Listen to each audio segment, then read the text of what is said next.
Ahead of you is an old, leaning shack that sits in the edge of the thicket, resting precariously against the thick trunk of a fungus-riddled tree. Bramble bushes slowly devour the small structure, growing up and over its moss-covered roof. Its door, once painted bright yellow, is now pale and peeled, damaged from rain and sun. Movement can be seen through the warped glass of a small sash window. Out front is a small yard defined by a line of rocks and ringed by small, muck-covered jars. Nearby is a cord of split wood and a rain barrel on which grows yet more fungus. And you start to approach, as we said, we start to approach, and so you observe that at least some of these jars, whether it applies to all of them, at least the jars that you close enough to see into hold iron nails. And yeah, so I'll turn the floor over to you fine people.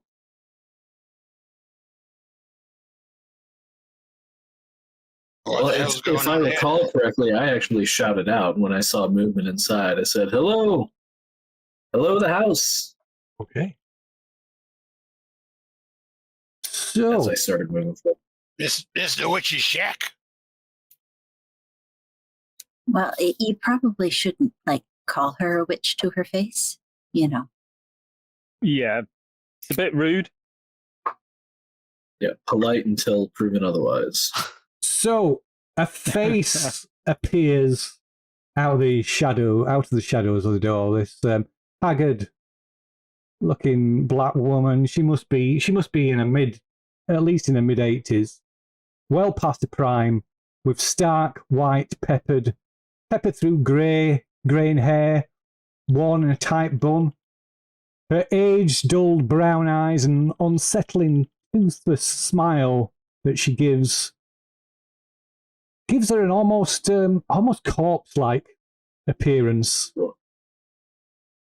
And she's wearing a blue and white gingham dress with a dirty, blood-soiled apron. Its pockets, you can see, although you can't see what's in the pockets, you can see the stuff full, bulging stuff full of whatever. Says, yeah, I'm Ginny. Who are you folks? Yes, what are you doing on my property? Sorry to be bothering you like this, but you ain't seen an old white man walking through here in the last couple of days or so? There's always old white men coming out to my shack for one thing or another. You might know our Polly lives close by here. And who might your pa be? That would be Carson. Taft. Carson Taft. Right, she nods and she kind of just without saying anything else, she turns and walks and disappears inside. Well, you can't just say that and go. Hey, lady! I'm gonna walk up into the door. Yeah. I'm not gonna shout, but I'm gonna follow. Faith walks up to the door too. You get the impression you're like she weren't shooing you away, telling you to get lost or something, but yeah. You get the impression of kind of unspoken. Well, maybe not welcomes. Welcome's probably not the right word, but anyway. Allowed. Yes. Just allowed you an audience, allowed you to enter. So you're all going up to the shack? If that's a welcome, then I think she needs to work on it a bit, but I guess we ought to go on in. Okay. So, you can all make a power roll Good. Straight up how? Oh, very nice. Oh, very nice. Good start. Very nice. Oh, all successes. Well done. Well done. Remarkable. As you approach the shack, stepping over this boundary of boundary circle of stones and glass jars, you feel not quite painful, but this uncomfortable twist to your stomach and a sudden feeling of nausea and weakness that causes you to stagger briefly as you're hit by like a dizzy spell, but it passes almost as soon as you notice it. Apart from this kind of like a sort of sick, sick feeling in the pit of your stomach. Does she seem surprised that we haven't had a more adverse reaction? She doesn't see. She's gone inside. Faith just kind of shakes her head and is like, "We're probably dehydrated after tramping through the woods all morning." I think it's more than that, sister. Okay, you guys stay back. We'll walk up to the door and cross the threshold. Okay. So, is that just Blaine going in, or is everybody following Blaine? Oh yeah, I'm not staying back because Blaine told me to. I'm going. Faith isn't letting Pistol go by himself. Okay, and what about Lorelei? Yeah, I'm right in there. Okay. Oh yeah. So despite what Blaine says, everybody just like yeah. God damn it, no one left me in this family. Okay. Awesome. So inside, it's there's very little light. It's quite dark, dim. There's what little light there is comes in through the open door and the grime-stained windows, and you're almost overcome. So it sets you. In fact, to the point it almost sets your head throbbing. This heady aroma of drying herbs that hang from the rafters, along with carcasses of 2 rabbits. And along with the tang of blood from the slop bucket that holds foamy pinkish water and a mop. 3 of the walls hold a variety of oddities and collections of plants, flowers, seeds, and more nondescript powders. There's a large kitchen table that dominates the single room of the shack. It's wet and recently been scrubbed clean. At the back of the room is some kind of workbench covered in twines, wire, trinkets, and various baubles that lie about in splatters of blood across its surface. So, welcome to my home, tough children. Miss, you mentioned seeing our father. You mentioned seeing our father earlier. Could you give some more details about that?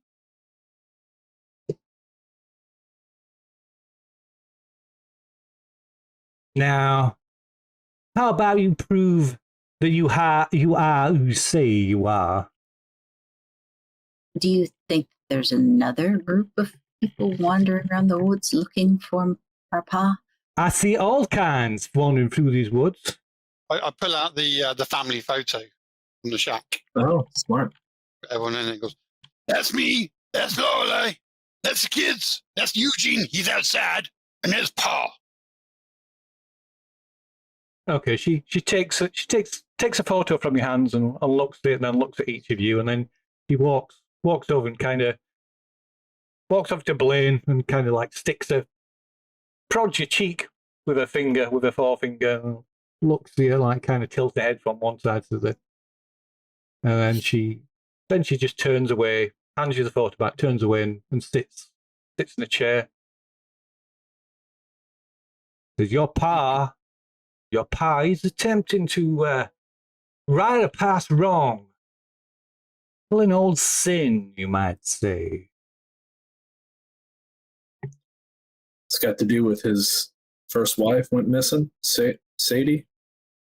Yeah. Sadie. I shoot pistol a look because we're not supposed to. Sadie. She's mad, lost in the bogs. Something dark found her long before the search parties ever could. But your party. Oh, well, your pa, he has ties to Sadie, but he isn't well. And he needs his family now more than he ever has done, even if that old coot don't know it. He went out into those bogs to wait for Sadie. There should still be time. It is only a couple of hours north from here. Although it was 4 days gone since I saw him here, when he came to me for the right tool for the job. And what is the right tool for the job? He needed my help. He needed something that was made from himself to kill her. What do you mean? Killer? What are you talking about? How do you know killer? Your pa means to put Sadie down. Baby. Sadie? And that doesn't sound That doesn't sound Very like him. yeah. And you think this is a good thing?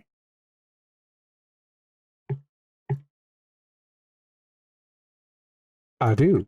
I would not have gave him that which he asked for if I did not. What did you give him?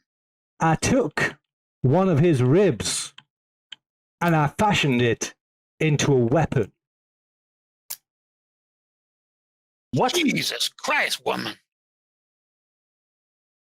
Faith looks at the pinkish bucket and then back up at Ginny and goes, here? Is he all right? Was he like that's major surgery? No, your pa isn't all right. No, he ain't all right. The man is ill, dying, I suspect. You took advantage of his discombobulated state, woman.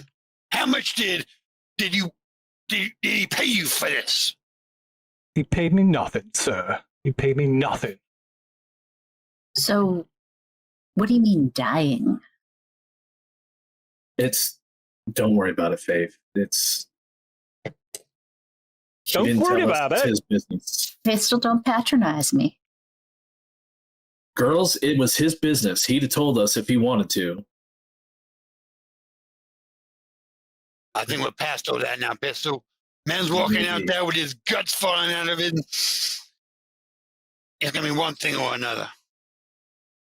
We need to get to him quickly. He ain't right in his head. He's addled. Whatever this crazy-ass woman's done to him, it ticked off some more days on his clock, and he ain't at that man he left. Might want to be careful how you speak in this woman's house, Blaine.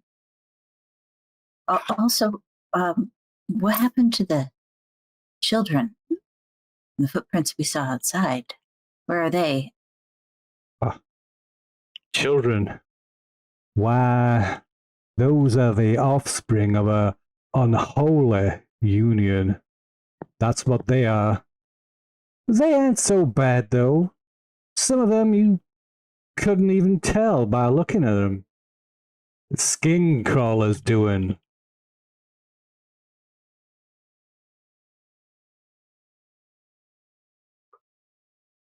Okay, I've heard enough. Paul's 2 hours north of here, you say? She just She just nods, yeah. Let me guess, that's back the way that we already came.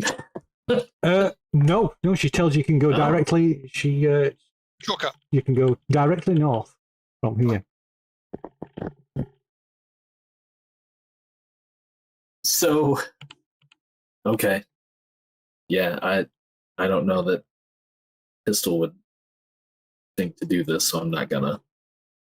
We better go find Paul then. If he needs our help, like Ginny's saying, we ought to help him. Sure.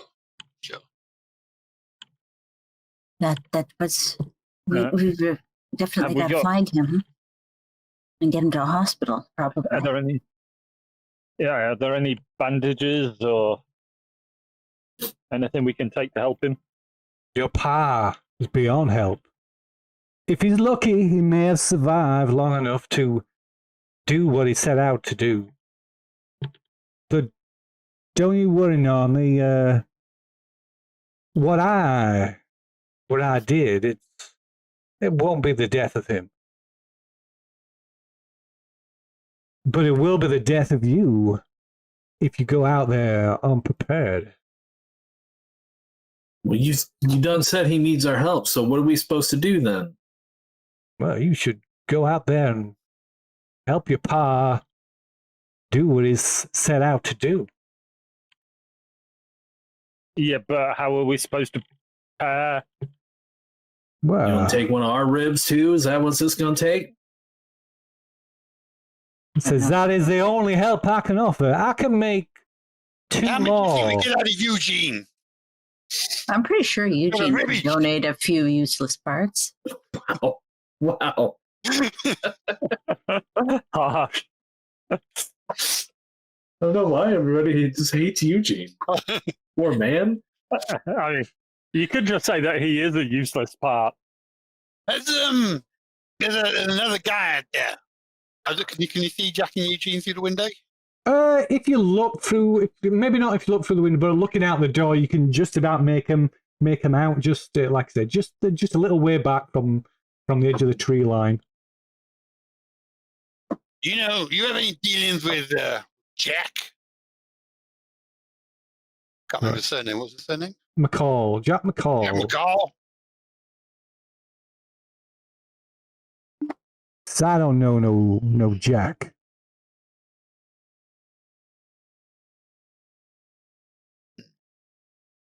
Only a knows 10% on you. psychology. Ain't gonna bother trying. He knows me. Where is this? He knows our paw. Where is this Jack? He's just outside your property. He's, Didn't way wanna over come there. up. Okay, He is scared shitless of you, to be blunt.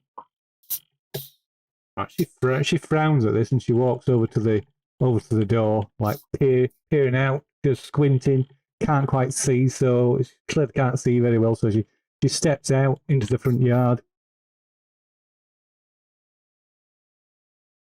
and then quickly steps back into the house. See him? So I see someone, but I don't see Jack. Yeah, I He's- thought he might be I'll lying. point out the window. See, Oh, there's know- Jack, and You there's know him by a Eugene different name. right next to him. So you can all make a spot hidden roll. So is anybody stood near the window or near the door? Yeah, I'm pointing out the window and going, look, Yeah. see there, there's Jack, and just next to him, there's Eugene, just out in the distance in there. Whew. Pistol ain't seen nothing. Oh wow! Ooh, I'll dirty window. look that We've fella. got Eric Lang. Where's Eric Lang come from? I'm not entirely sure. That must be you, Dave. Gonna have Lorelei back. Let's see. Use Got it. configure. Oh, it says who's on Eric Lang. Somebody's got Eric Lang. No, that's me. Yeah. That is me. User configuration says. Hang on, I'm says just no. refreshing. I'm just turning it off and on again. Turn it off again. That's Oh, it's because I'm an absolute clown shoe. I clicked on paper chase instead of throwing clay. So I went to the door with her when she went to have a look. Okay. And that's why success. no, it's on the same. It's on the same game. Just a moment. It might be because Yeah. That's entirely on me. Wow. Oh, No, wow. no, it's because I've given you I've not swapped ownership over. That's why. That's what it is. Through the window open, got the telescope. Yeah, Lorelai is keeping a sharp eye on Eugene and watching Jack at the same time. Yeah, she is. Go, Makes accurate sense. vision. Okay, 1 second. Let me just correct this. Where's the investigator? There we are. And Lorelai. There we are. It should be right now. Is it right now? Yeah, no, I've got it. Cool. It was my fault. All right, I It shall was blame you entirely my entirely. I shall blame. So Lorelai. Oh, right. Okay. So I clicked on. I've got both of them available. Right. Okay. So Blaine and Lorelai, you're kind of Lorelai, you were looking out the window. Blaine, did you say you were looking out the door? Yeah, I was like with her pointing over her shoulder, going, "They're up there on the hill." Okay. So at this, maybe whether Jack hears you or sees you, he turns from conversation he seems to be having with Eugene and comes striding out of the tree line towards the shack. So I told you not to deal with that witch. She's an evil bitch and a demon, that woman. You should go away from there now. And as he's getting closer, you, Blaine and Lorelai, you smell the sour smell of curdling, gone-off milk, and this smell of faint smell of rot. And glancing back, you can see the 2 carcasses of the rabbits that are strung up in the cabin just rot in front of your eyes, falling in wet smacks onto the floor. Hell. Awesome. And you can both make a sanity roll. Oh, lovely. Oh,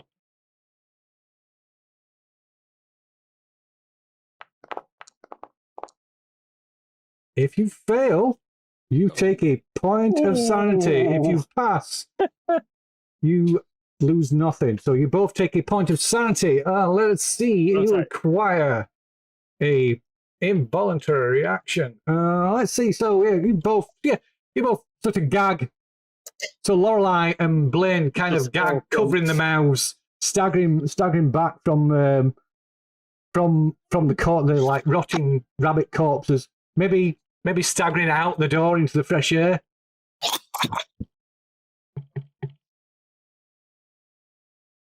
Hey, right. And Jack stops within about 20 feet of the shack. Says, "You folks, you tough children, you come away from there now. I warned you, that woman. She's seen Pa. I'm sure she has. She's got your pa mixing all sorts of evil doings. Now you come away from there now, Blaine boy. And you too, Laura. Bring your twins." We don't know this guy, do we? He didn't grow up with him or anything. He's So No. Jack, you've seen him. You know he's your father's neighbour, yeah. but he wasn't like our neighbour when we were growing up. Yeah. You probably, Okay. Blaine, you know him better. You probably know more familiar with him than the others. I mean, he weren't like a constant thing in your life, but he was the closest. He was the person who lived closest to you, to your father. But Yeah, So this guy, this Jack, yeah, we see this guy, we know he's Jack. Yeah. As far as it's, you recognise him, yeah. So Pistol and Faith don't know him all that well. He's vaguely familiar to them, but I mean they've lived most of their lives with they've grown up as children with Lorelai, so Mhm. so they she's taken Paul's whip. She mutilated the man. and then send him off to fight some swamp demon or whatever. Said Blaine, you come away from there now, I'm telling you. Yeah. That woman crazy. Right, and he kind of stands there, kind of waving frantically. Says, come away from there, Blaine. You too, Lorelei. Bring the others. Meanwhile, Faith is snooping in her cabin. Wow. I haven't taken my eyes away from Ginny, and I'm just ignoring everything that's going on behind me. I don't trust Jack. I don't know what's going on there. But he's been ranting since we started this trek, so Faith is more or less ignoring him. So I asked Ginny again, like, what do we need to do to be prepared to take care of our paw? Because you need to help him end Sadie. But don't go with that man. That man ain't Jack. That man, Who is he? the thing that's wearing Jack, is older than the generations that call this place home. It is something unholy. Something out the woods. Sorry, what? Something from the depths, the darkest depths of wood, from below the earth. Okay, come on, kids. Come, let's leave her. This woman's crazy. Blaine, quiet now. Yeah, shut it, Blaine. What do you mean by thing that's wearing Jack? Faith, there's things in these woods. I've felt them for years.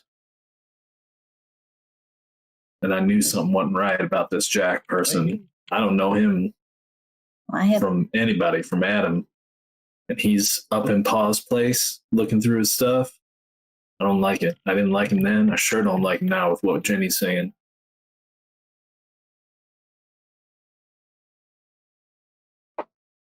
What are you doing? I'm going with Jack. There's Okay. all crazy stuff. I got no context, no faith. No pun intended. This is anything other than a mad woman's ramblings. You gonna leave your family? Were you not coming? You're not coming to Pa's get out me? there. No, we're not done here yet, Blaine. So as Blaine, as you step forward, Jack like, come here, but quick, and he grabs your arm and pulls you towards him. There's you too, Lorelei.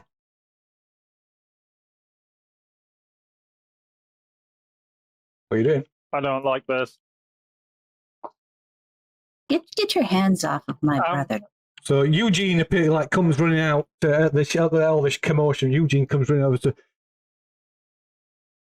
Come on! You just get over here. No, Lorelei, Jack's told me about this woman. You need to come with us. You need to get away from her. I raise my rifle and aim it at Jack from within the boundary of Jenny's shack. Hell, boy, what I are you step doing? out onto the porch and I'm like, you need to let go of my brother right now. Yeah, you do need to let go, though, Jack. Right, so he Get your hand off. lets go, throws his hands. He says, whoa there, Pistol. Come now. Don't be too hasty. And Eugene comes running up and says, whoa, what's going on? What are you doing?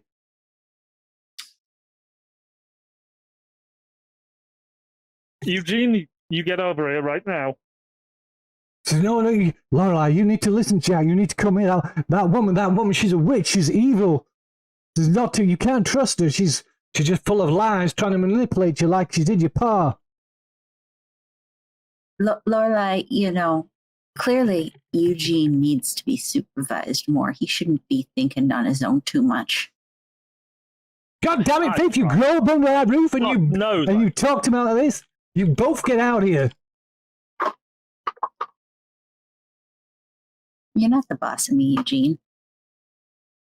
To Lorelei, you know I love you now. You've got to trust me. You come with me now. I'm going to back away so I can see Jack and Ginny. Okay. Because I'll be honest, I don't trust either of these two. Okay. So you back over to the maybe the further edge of the property. So you can just about see Ginny through the open doorway and see Jack and Eugene and Blaine. So how far back are you stepping? But like I say, all this while you feel this knot, like I say, this sickening knot in your stomach. Blaine, you can give me another power roll as well. And you can also give me a spot hidden roll, Blaine. Okay. So Blaine, you as Jack pulls you towards him, you notice that sickening knot in your stomach just is gone. That's just because I've gone out of the range. Well, I don't know. That's for you to decide. Sorry, wait. What did you say? How far back did you say Lorelei was standing? Just so I can see both of them without having to keep looking around. Okay. So I'm not sure how far back that's going to be. Give me a look. I want give me a look both roll. of them in my field of vision. Give me a look roll. I guess that'll be a random way of determining it. Okay. That's a pass, whichever way that goes. Okay. Fair enough. So what's Pistol and Faith doing? So, yeah, why don't you go ahead first, Faith? I'm still thinking. Faith was looking around inside the cabin when Pistol was talking to Ginny, and you're still aiming a gun out the. I've stepped out onto the porch. I'm aiming my gun at Jack. Yeah. Has Eugene got a gun, by the way? We did give. Yeah, we threw one at him, and then he picked it up to me. No, I put it back in Paul's shack. Yeah, he didn't. Neither of you knew how to Okay, use you it. can be trusted with it. Okay. Yeah. Because he kind of dropped it. Dropped it. And fumbled Yeah, it. he dropped it.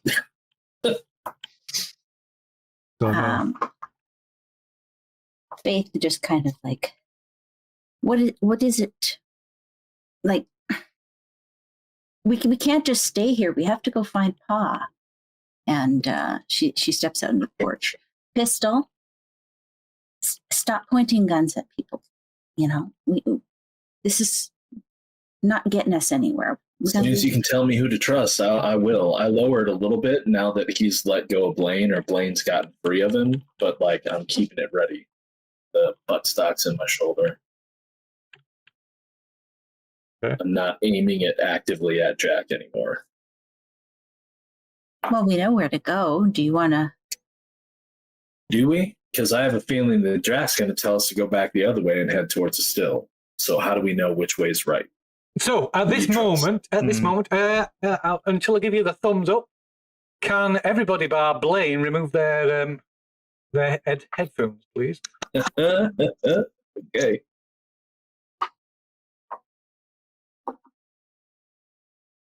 Are we good? Yeah, we're good. Okay.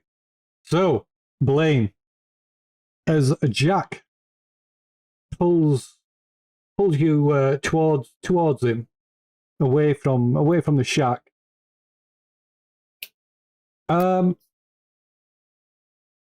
Something unusual catches your eye about Jack. You see what you first take to be like the tendons in his neck, sort of stretched taut from his anger and his shouting. You see them squirm and move, and you see what looks at first. You think it's like just sweat running a dirty track down his face, like down his grubby face, and then you realize there's like like muddy water coming weeping from the corner of one of his eyes and out of his ear. How's that with you, Jack? And he kind of looks at you, and as he looks and smiles, his smile is a bit too wide, and you can see what look like roots inside his mouth, desperately trying to hold the flesh and skin together. And there's a smell of burning peat as smoke curls from the corner of his mouth. What the? And his eyes are like just suddenly bloodshot. You can see the blood vessels in his eyes just popping and bleeding. What the hell, Jack? And you can make a sanity roll. Yeah, sure.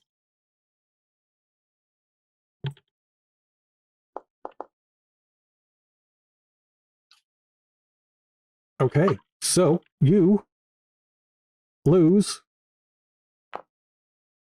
just a 1 point of sanity.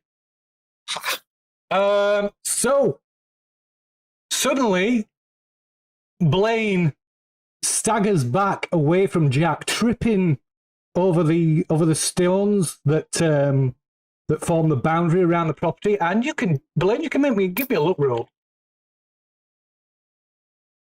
I'm also going to pull out my knife as well. Okay, well, in a moment you can. Not during your involuntary action, you can't. Okay, fine. Oh, right. Okay, so as you like stagger back, you trip over the line of stones, Okay, fall knocking two of the jars out of the ground and scattering the contents across the floor. Oh, this ain't good. And Oh no. and you kind of land heavily on your rump on the floor. Jack, what the hell's going on with you, man? Right. And Jack sort of smiles, and as he smiles, his mouth kind of splits open wide. And root-like tendrils can be seen, like sort of poking out of his mouth, like almost like as if they're trying to stitch his face back together, where it's like this huge slash of a mouth where his mouth used to be. And he steps forward, sort of gurgling and gasping, "Zach, I'll tell you, bitch." Pistol! Fire! And you can all make a sanity roll now. Okay. As Jack comes forward, there's smoke billowing from his mouth. It smells like burning peat, and you can see all his skin is like squirming, as if like worms or something is like squirming beneath his skin. You can see mud pouring out of his eyes and his ears and out of his open mouth. And his skin starts to split, and you can see dirt and mud and roots poking out through his skin as his skin starts to rupture and tear with every step he takes towards the shack.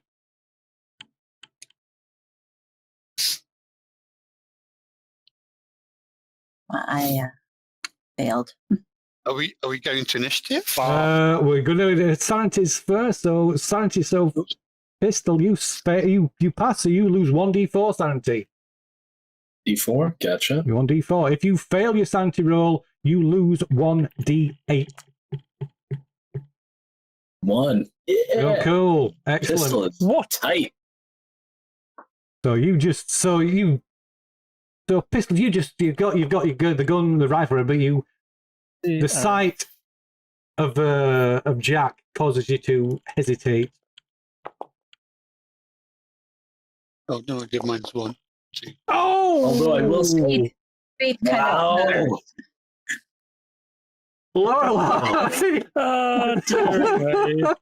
Why are you late? Oh, because you failed. Oh. Oh, that's the first mental break of the game. Okay, that's indefinite. That's gone. You've gone indefinitely insane. Well, give us an idea. Oh, there's no idea roll because you've gone indefinitely insane. So you have a bout of madness immediately. Okay. Makes sense. Let's see. Makes sense.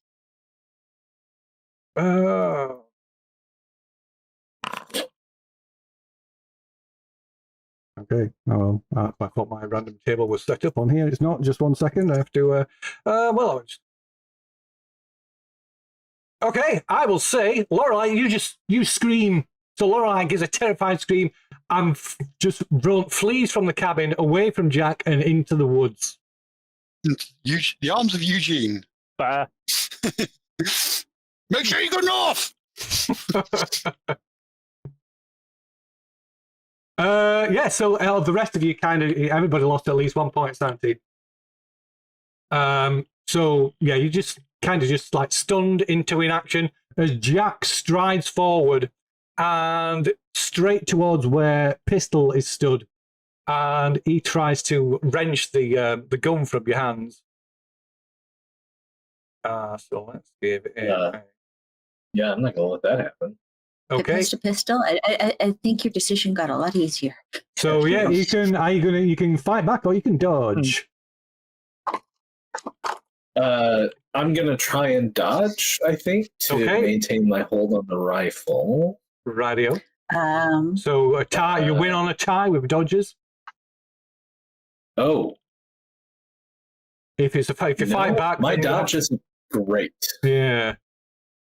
Fighting back, you have to have a better level of success. Okay.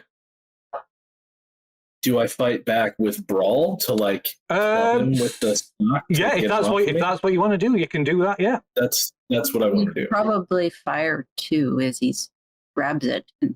But at short range, forces a sanity. So you'll not be able to fire the gun at him. Whether you accidentally let off a shot is another thing. We'll see what happens. No, I'll try and keep my hold on the rifle and just do a butt stock check with him to try and get him off of me. Okay. So yeah, give us a fighting brawl roll then. Come on. Plus 6 or 7, yeah? No. Ah, nice. Oh, that is so you tussle. So he goes to grab the rifle, but you you try and wrench it free. So you kind of both have hold of the rifle, trying to like wrestle it from the other. Okay, so what's somebody doing? So let me just get screaming and running into the woods. Yes, apart from Lorelai. Let's Dexterity, isn't it? Yes, I'm just going to put everybody into combat. So on the top right-hand corner, you will see an icon that looks like a set of cross swords, which is the combat. Oh, we've got some ghouls in there. They don't want to be there. What are they doing there? Oh, that must have been. Yeah, so that must be from. So I killed the previous combat. Exactly where they're from. They've gone now. So we need to remove Lorelai, combatant, and pull everybody's staying. So, Faith, you can act first. Faith screams, "Get away from my brothers!" and attempts to tackle Swamp Thing Guy. Okay, go ahead.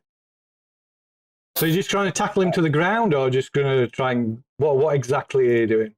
Well, shove him away from Pistol first off, and if he hits the ground, even better. Oh, is initiative automatic in 70? Yeah. So it's just there's no initiative roll. It just goes on your dex rank. Yeah. Okay.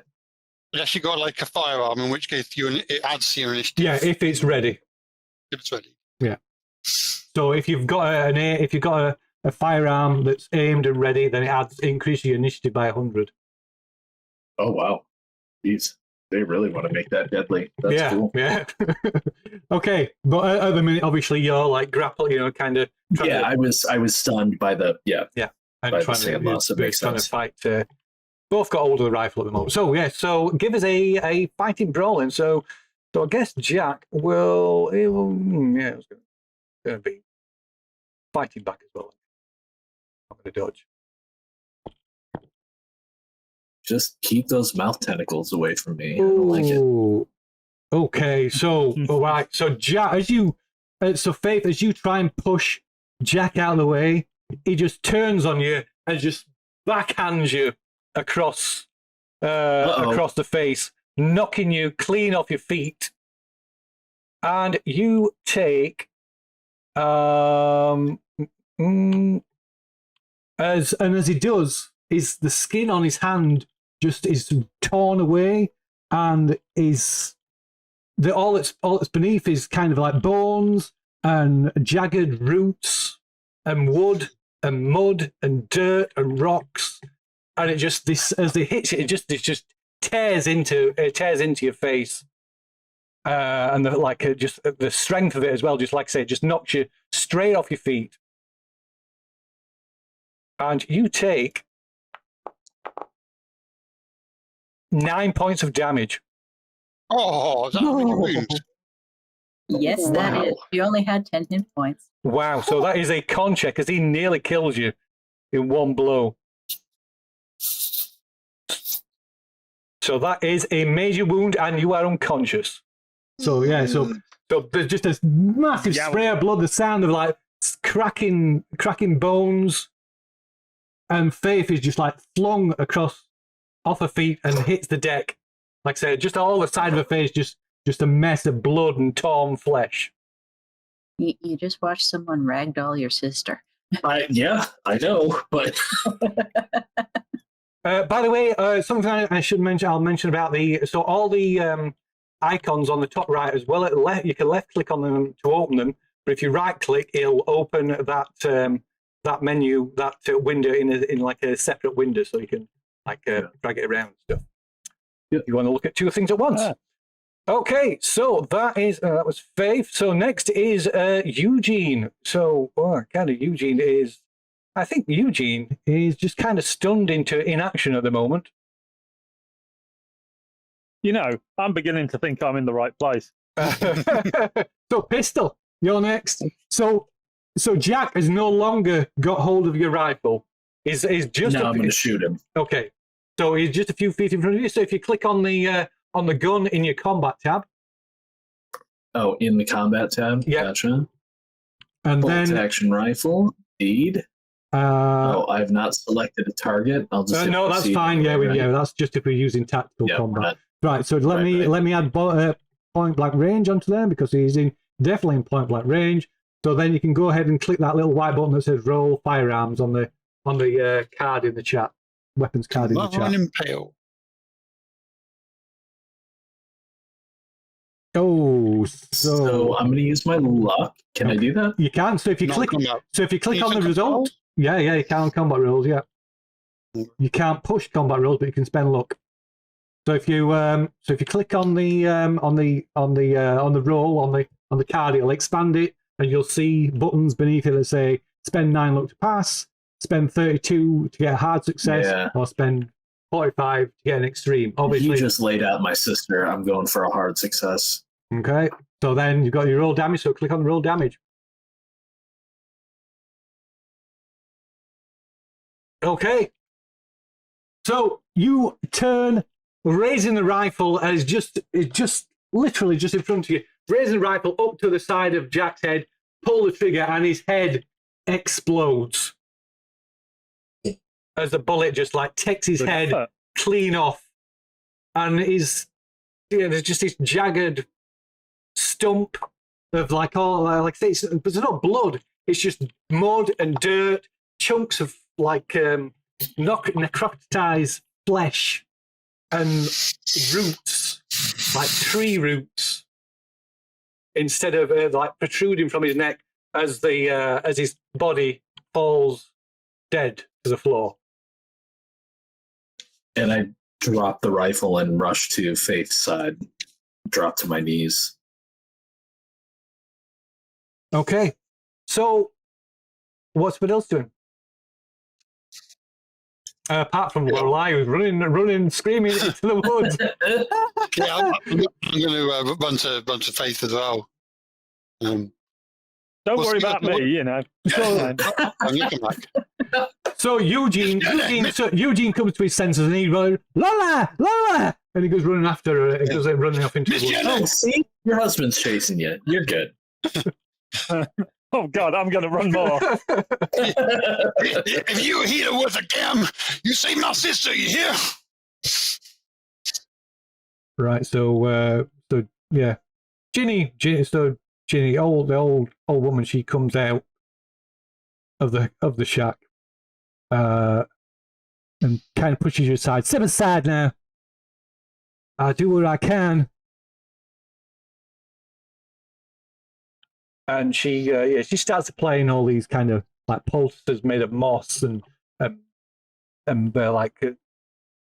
leaves and bits of like what look like mud that she pulls from these like little packages and things that she's got stuffed in her. That ain't gonna make her like him, is it? No, don't you worry now. You did good, boy. You did good. Says now you hold her still. I'll put my hands on her to hold her down. I've had to hold a man who was having a bullet extracted before. I know how it is. Not me personally. Pistol, I'm sure, being a bootlegger. Okay. I've definitely had people in the mines get crushed legs. Right? So while you're doing this, so this takes obviously it takes a few minutes for her to apply these poultices and just stitching her cheek, a tattered, ragged flesh of a cheek together with this needle made out looks like it's made out of bone and thread that's made out of gut. But while this is happening, you hear this noise, kind of like the rustling of like tree branches in the wind. And looking back, you see Jack's body just suddenly dissolve, not dissolve, but like just break apart and turn into, and just disintegrates into like ash. And this cloud of ash just blows up into the sky and just dissipates. Although you see most, in fact, you can make a spot hidden roll. Can I? All of you can make one. So Blaine can't. Far too focused. I'm Everybody not except that me. smart. Well, yeah, so not Faith as well. Okay.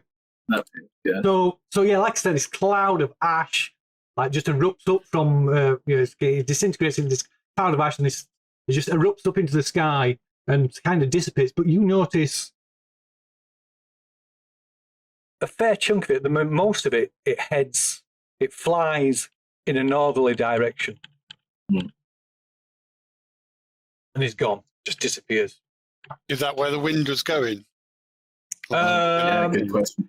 I would say that I didn't see it. is what's gone off there? Well, that's good. We're not going to be rolling a Ginny Bishop. I don't want to roll that many dice. Just again. So no, the wind is not blowing to the north. It is blowing in So that's not natural. in quite the opposite direction. So Ginny, with her ministering to Faith, manages to restore 3 hit points. Ooh. But her face is blackened and bruised. You can see there's like part of her jaw is broken, fractured. You have anything for the pain? Says that I can, but it may dull her senses. But that may be for the best. And It's Faith's choice. So Faith is probably still unconscious, I would say, at this point. Mhm. Yeah, some responsible person's going to have to make medical decisions for her. I do not have power of attorney.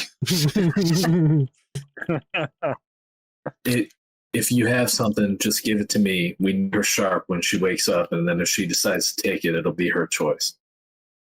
Right. She nods and she comes back out and she hands you this this glass, this kind of grubby looking little glass bottle that's with a cork stopper in it.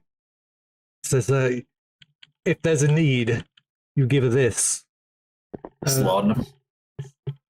She doesn't answer. I'm gonna assume it is, but it probably isn't. Yeah, so it looks dirty. It looks like this dirty looking viscous. Like every other jar she's got. Yeah. You know, polishing it. Did you see a washer when you were in there? Right. And then she takes this other little bowl from her pocket, and it's got this kind of yellowish orange fluid in it. And she uncorks that, and then she does this really acidic smell that you feel it like you can in your nostrils, like burning your nostrils. She kind of waves. She sticks under Face's nose, and you can make another Constitution check, babe. Okay. Okay, and you wake to intense pain. The side of your face feels like it's on fire. Your head feels like it's being split open by this intense headache, and you can just taste blood in your mouth. Yeah, Faith starts to scrabble backward and go, where's Jack? Oh, What? no, I'm holding her down. I've got you. I've got you, sis. Okay, well she's struggling against you then. Do you want drugs? It'll fog your head, but we got something you can take. You want it? Maybe my head's killing me. What happened after? I put the bottle in her hand. It's her choice to drink it. Okay. Ginny patched you up. You took a mighty big hit from that. Well, from Jack. What happened to him? Where did he go? He's gone. I killed him. Good. And Faith, your appearance has dropped to 20. Wow.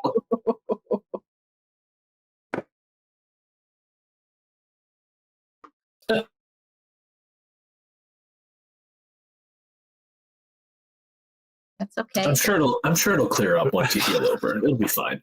People still love her for her personality. Miss Jenny, I think I may have been too hasty in my dismissal of your appraisal of the situation. What the hell was Jack? He's something old as the land itself. My ancestors, they called him the Skin Crawler, but his true name, that's lost to time. It ain't dead, is it? I just killed. She shakes her head. Body. She just shakes her head. Can we kill it? It's that I don't know. It is certainly beyond my power. I mean, I got some blasted caps. Is that what you sent Paul after?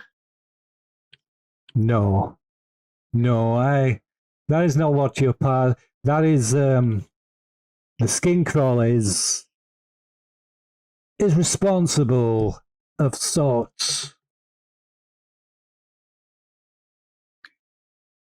Okay. She is We need to what be prepared. it is what gives Sadie life. And Sadie is a malign influence in this area. Is that why Paul was putting her down? She kind of looks at you and doesn't say anything, and then turns and walks back into the shack. Says, "If you wish, I can bestow upon you the weapons that you require." I immediately stand up and walk after her. Faith scrambles to her feet as soon as Pistol lets go of her and goes, Where's Lorelai? Gone. Eugene's going to bring her back. She was overcome. Eugene, gonna No, get lost. he could. He ain't a tree. He's just Eugene.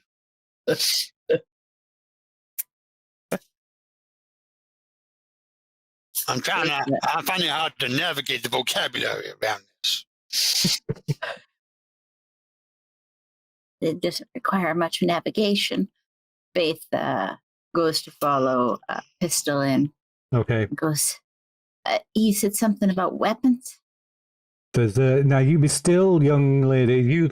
There's no assistance you can provide unless you wish, unless you wanted to take what little life you have left.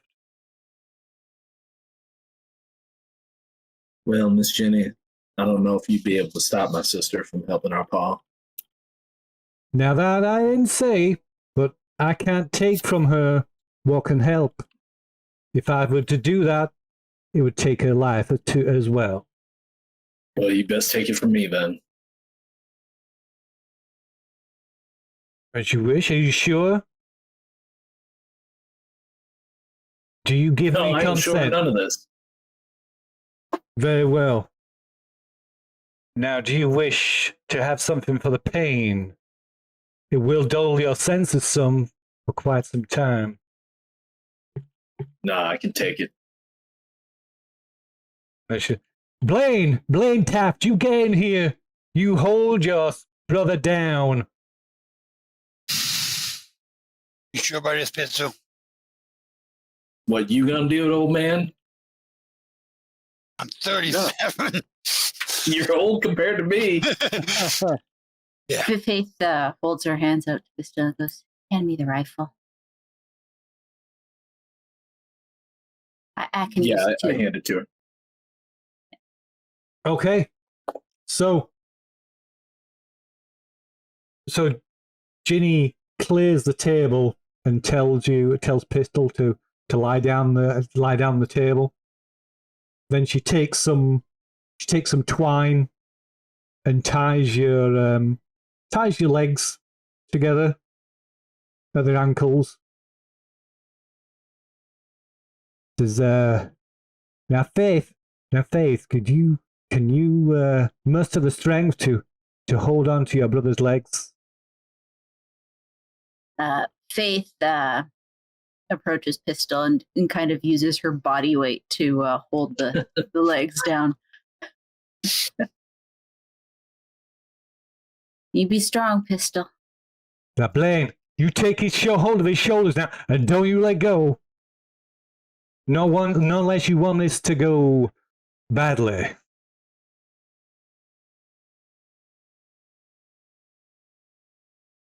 Don't hesitate, son. Move.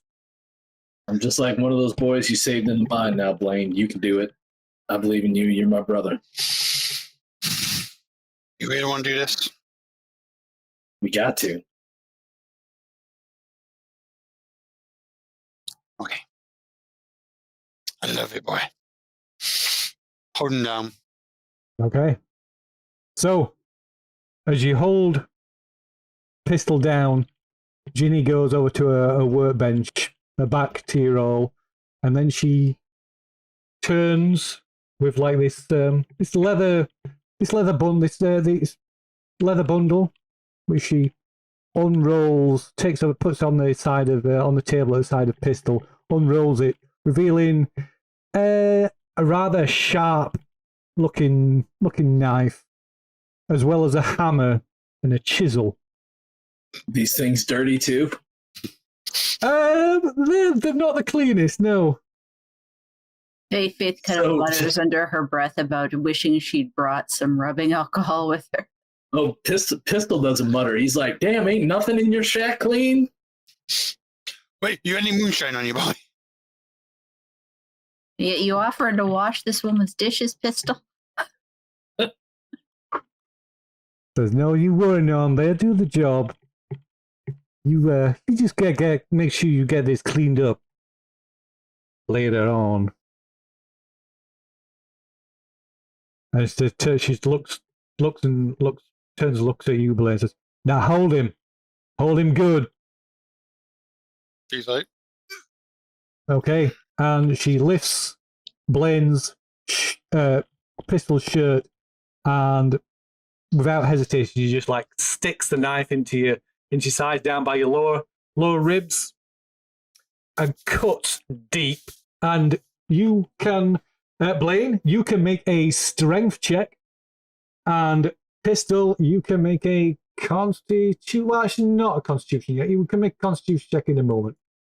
if you had to do this the other way around, it would not have worked out. So, Blaine, you need to make a strength check. As obviously, yeah. So you manage to hold it down as Pistol like sort of grimaces, screams, and bucks against the pain as Ginny cuts him deep, and then she takes the chisel and the hammer, sticking it inside, and you can feel it with the tip of the chisel wedged against the lower like floating rib, and then she brings down the hammer. And you can Fantasy thing as well. Fantasy thing. I'm not going to be cruel to make do a sanity roll on that. So you can make another strength check though, and now you can make a constitution check for Pistol. Okay. When I told her I wanted to assist in surgery, this wasn't what I had in mind. I would like to use some luck on that. I would say that's probably a good idea. So if you click on the thing in the chat, it will expand it and give you a button to spend the luck. Unless you wanted to push it, of course. Oh, wow. Hey, that would be quite amusing. That would be brave. I mean, I've got 80. What are the chances? You know, I mean. Oh, don't say that. That's a fatal thing to say. I think I might push it. You're going to push it. Do it. Okay. Do it. I mean, I believe in you.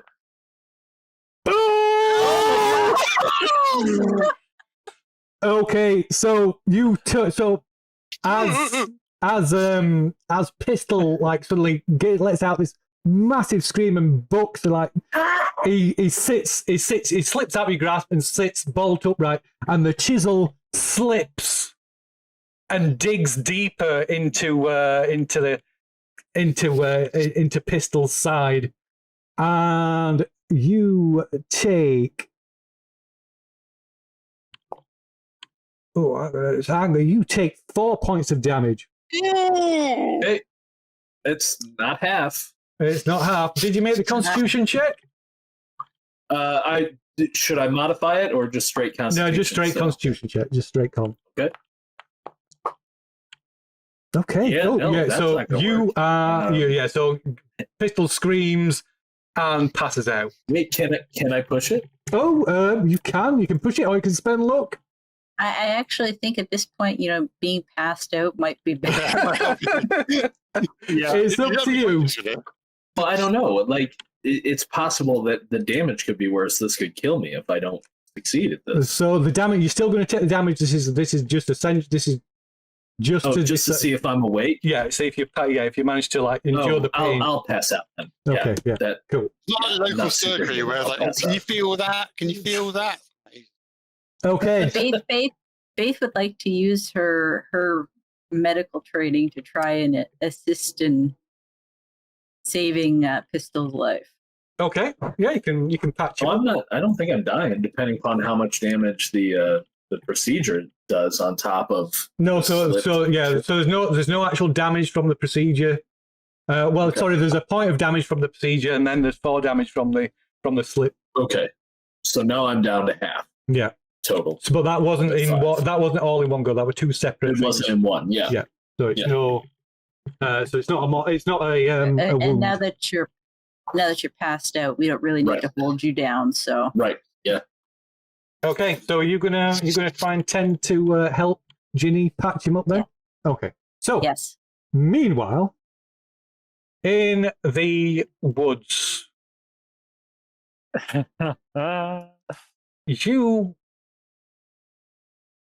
Lorelei, you're just like running blind in a blind panic. They'll like tree branches whipping across your face, across your arms and your legs, ripping at your dress. Till you suddenly stumble and stagger and land on your hands and knees, landing in the edge of a shallow river or stream, a large stream. Oh. And nearby you can hear this. Poison ivy. Oh, justice! And nearby you can hear the sound, the roaring sound of a waterfall.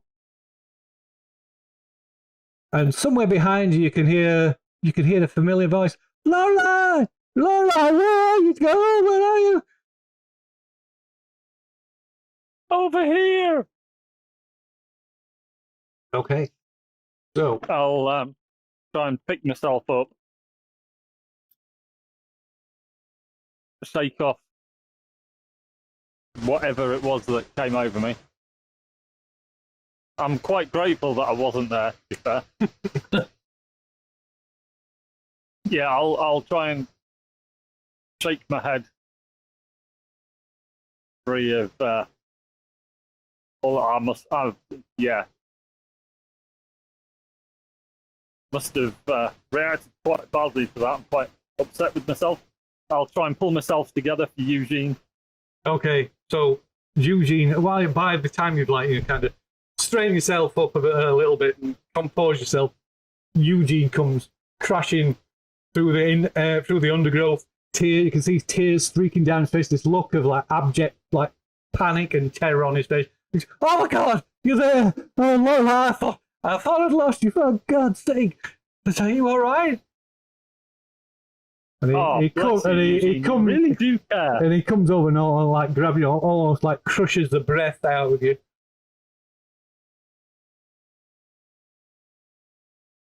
I'm sorry, Eugene. I don't know what came over me. So you don't need to be sorry. That was something horrible happened back there.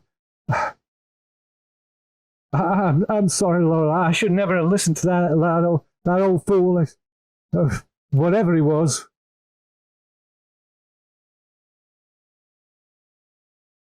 He was just a foolish man. Please. Must have been. I can't have seen what I thought I saw. I don't know what it was. I don't know what it was. I don't want to think. All I care to think about is that you were well and we're together.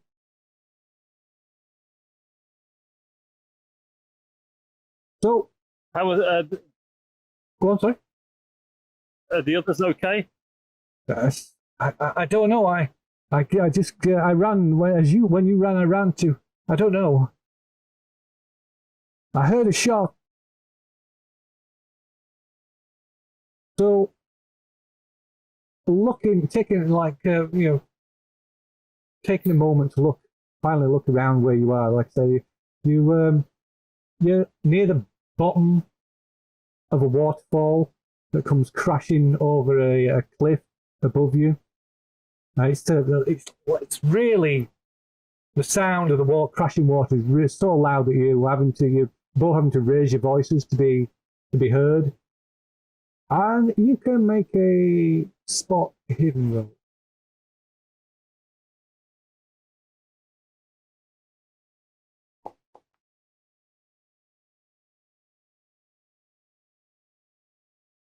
Okay, so over by the base of the cliff, near where the water, near the bottom of the fall,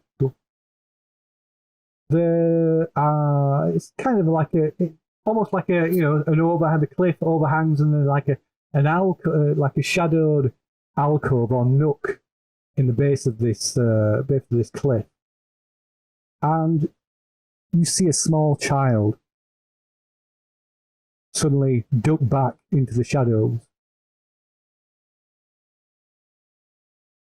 I'll squat down and go, hello there. It's okay. We're not going to hurt you. You can give us a Coming out there. you can give us a charm or a persuade roll.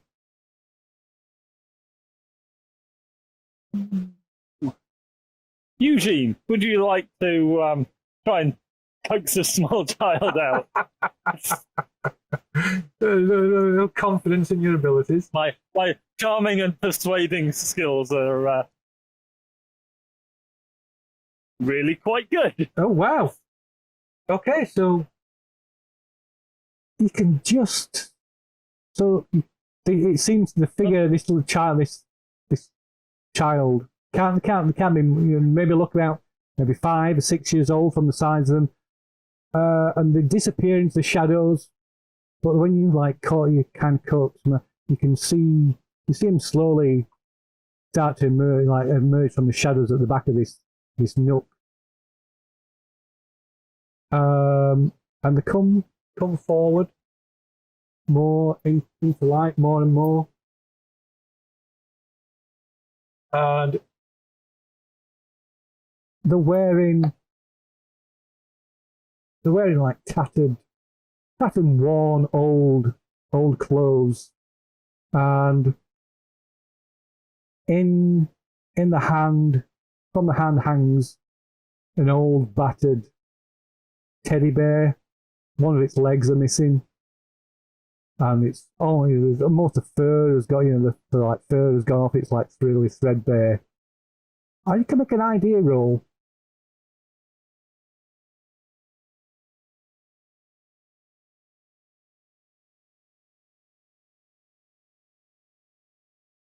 So something causes you to pause as this child steps forward out of the shadows. The bear that she's carrying, you recognize it.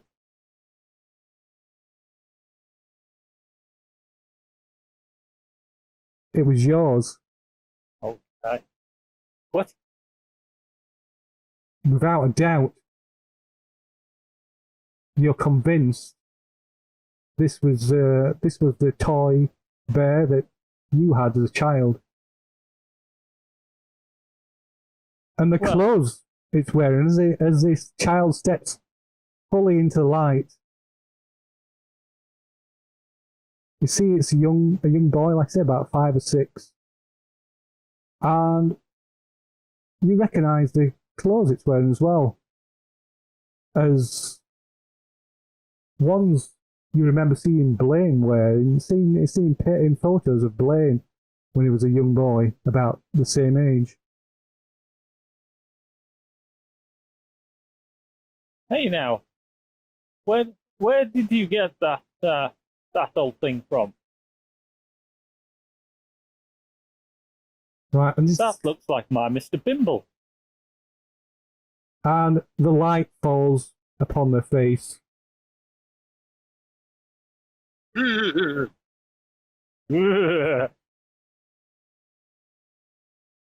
you can make a sanity roll. Oh, that's a cute kid. Cheers. Such a cutie pie. You guys! I'm now going to scream and run the other way. Let's see. It's not that simple. No, I'm good. I was going to say, I'm just going to spend the entire night just screaming and running that way, and then that way. That way. The Scooby-Doo thing. Yeah, so zoinks.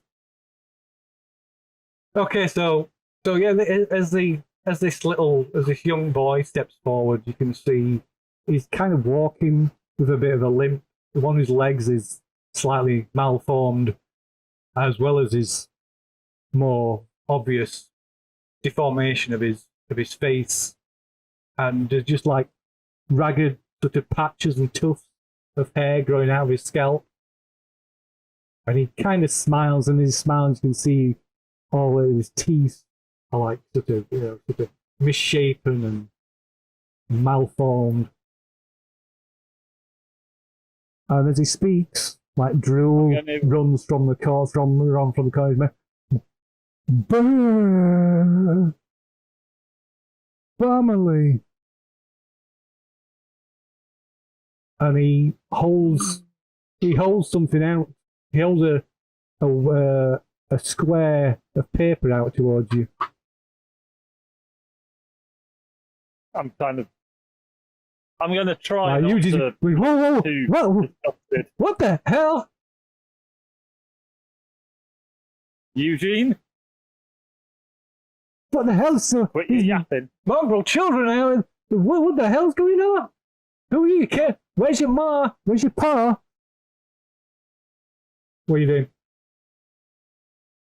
I'm going to try not to look too disgusted, and I'm going to just gesture for Eugene to bugger off a bit.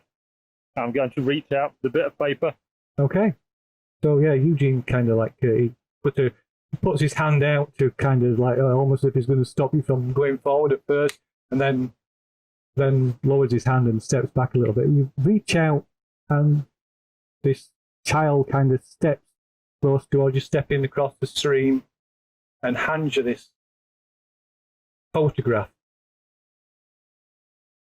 On the back, it says, in your father's handwriting, it says, family. And on the other side is a picture of you and your siblings.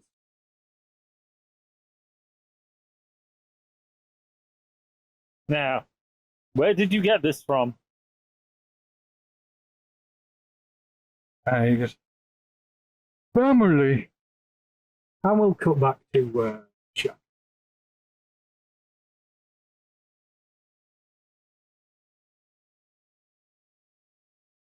So, can Faith give us a first aid roll? Okay. You can do it with a bonus dice as well, sorry.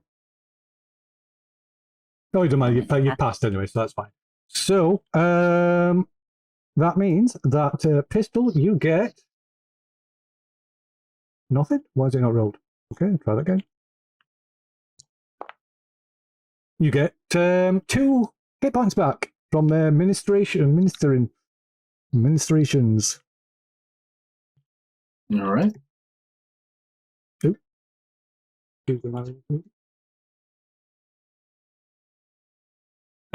And yeah, you finally, you eventually come round not long after.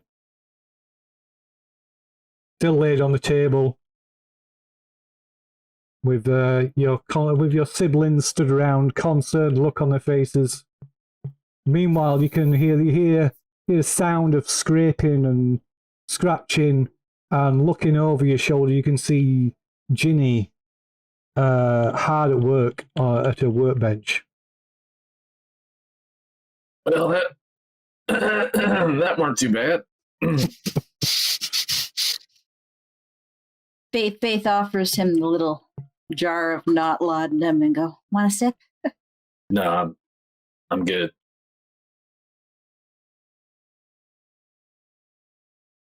This is one of your more harebrained ideas, Pistol, but I hope it works. Hope so too. Maybe make a detail out of steel and you pick something up for your nerves. Little liquid courage. I don't know if he needs it. I don't know. That boy ain't short on courage.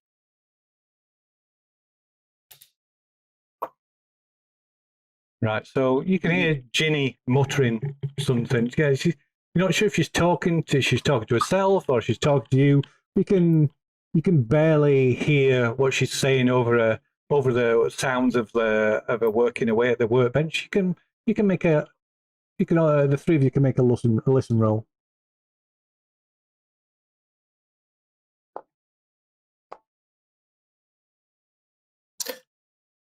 I don't know if I'm in any condition to listen, but Well, you're awake, so. that's true. I mean, I'm just bad at it anyway. Nobody ever has anything good to say. Nope. Nope. Okay. Yeah, nothing. So what are you doing? Waiting for the finish. You gonna be long there, Jenna? She kind of half turns, looking over her shoulders. She's almost done, man, almost done. She comes. She shows you a handiwork. How many hours of daylight? How many hours of daylight? That's a good question. I would say we've got some compressed air. I thought I muted my mic. I'm sorry. That's all right. I would say you've probably got about 3. It's a summer, so no, what we're talking about. You've got a good 4 or 5 hours left of daylight. So it's not going to get dark until like after 9. Truly dark until after 9 o'clock. So it's the summer. All right. Go and find Lorelei and Eugene. So yeah, like I say, Ginny shows her handiwork. She's holds up in a hand Pistol's rib, which she's been carving like marks and some kind of symbols into the surface of the rib, putting grooves into it, and she's currently rubbing it with this foul-smelling, dirty, like poultice. Oh, that was gonna kill me. And then she takes a small like she takes a small meat cleaver, puts it to the tip of the rib to the workbench and starts hacking away at it till she fashions a sharp point, and then binds twine and copper wire around the other end to make a handle, a grip on the handle, before handing it to the Pistol. You go, boy, you can make yourself a girlfriend out of that. I don't think it worked that way, Blaine. But it got to be me to use this thing, or can it be anybody? I ain't too good with stabbing things.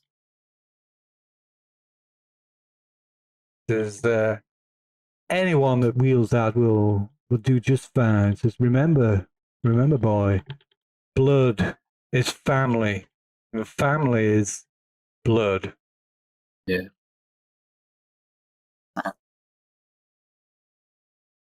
Pistol, at least you'll have an interesting souvenir after. Now I can do this once more before I exhaust what any help I can provide. But the choice is yours. Time is a wasted. Yeah, I think better not. We need somebody like out of character. We need somebody in full health. Yeah, absolutely. Yeah. I appreciate it, Jenny, but I think we're gonna have to make do with this. I don't want anybody else to have to go through that. Faith nods and pats the rifle and goes, I'll be more used to this than I will be trying to tackle anything anyway. But then you better be on your way. 2 hours to the north, remember? We'll bring you to the bog. Bring you to your father. Well, bring you to Sadie. Did Lorelei go to find our sister first? Yeah, what direction did Lorelei go? So roughly north, roughly. Obviously, you don't know exactly. You just ran Blindly into the forest. That's fine. I Faith can track her. Yeah. She wasn't exactly subtle. Yeah. Faith. Especially if Eugene camps in after as well. Blaine, you better take this here sticker. I ain't in no condition. Yeah. He looked very unnerved at holding his brother's bone in his hand. It's like, okay then. Yeah. Just don't think too hard about what it's made out of, Blaine. I just think of it as a loner. You can get back to me when you're done. Sure. Thanks, boy. We should find Lorelei. Yeah. I'm not sure I trust Eugene to drag her back here safely. Faith moves to the door of the cabin and goes, Pistol, can he walk? Yeah, I'll walk out of here. Looking around as he very painfully gets up from the table. Definitely don't want to be resting too long here. Okay.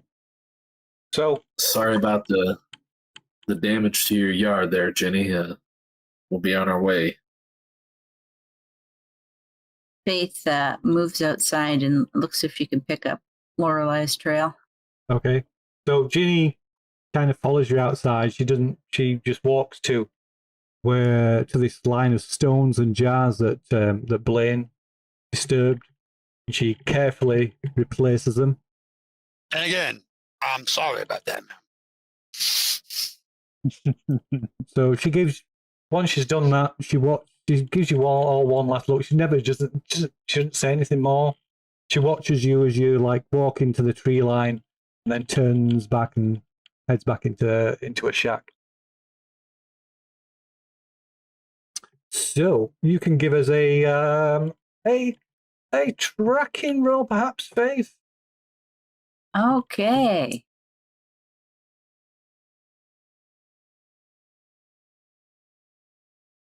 I will spend the 9 luck. Very good. Good plan. Good plan. Yeah. Right, things down.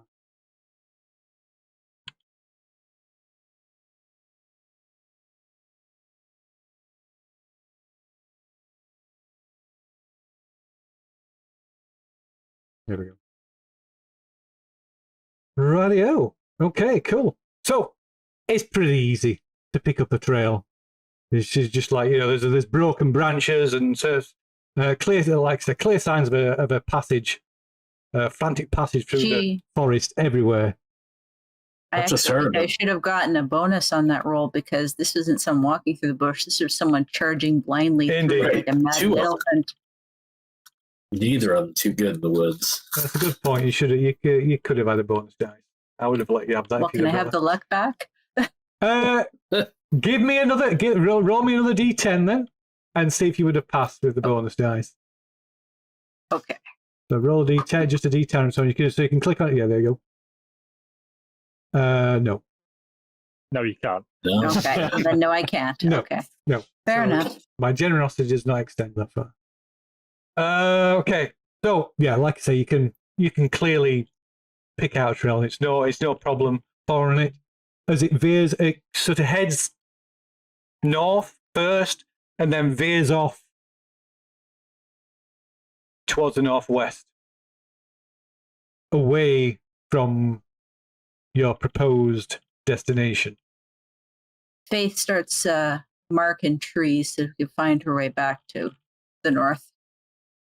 Okay. With her pocket knife and continues to track Lorelei.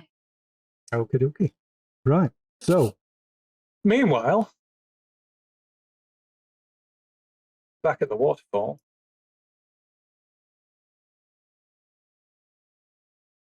well, what are you doing, Lorelei?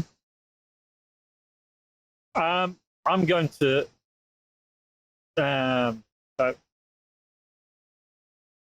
Where did you get this? Right, and the boy holds out his hand.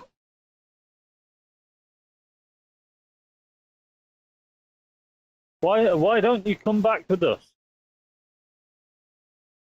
And I'll take his hand Okay. and try and get him to come back. Okay. They pull. So as you pull him away, he pulls the opposite way. Family. And he starts trying to pull you towards the waterfall.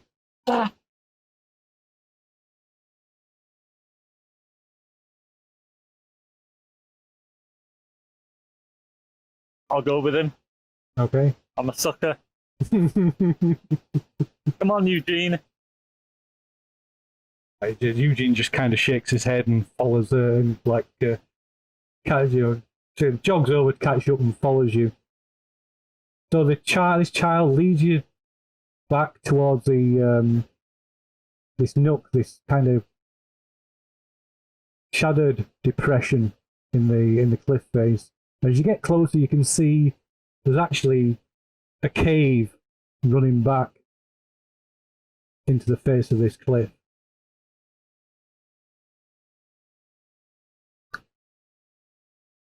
And it leads you. How far back does it seem to go? It goes beyond what you can see.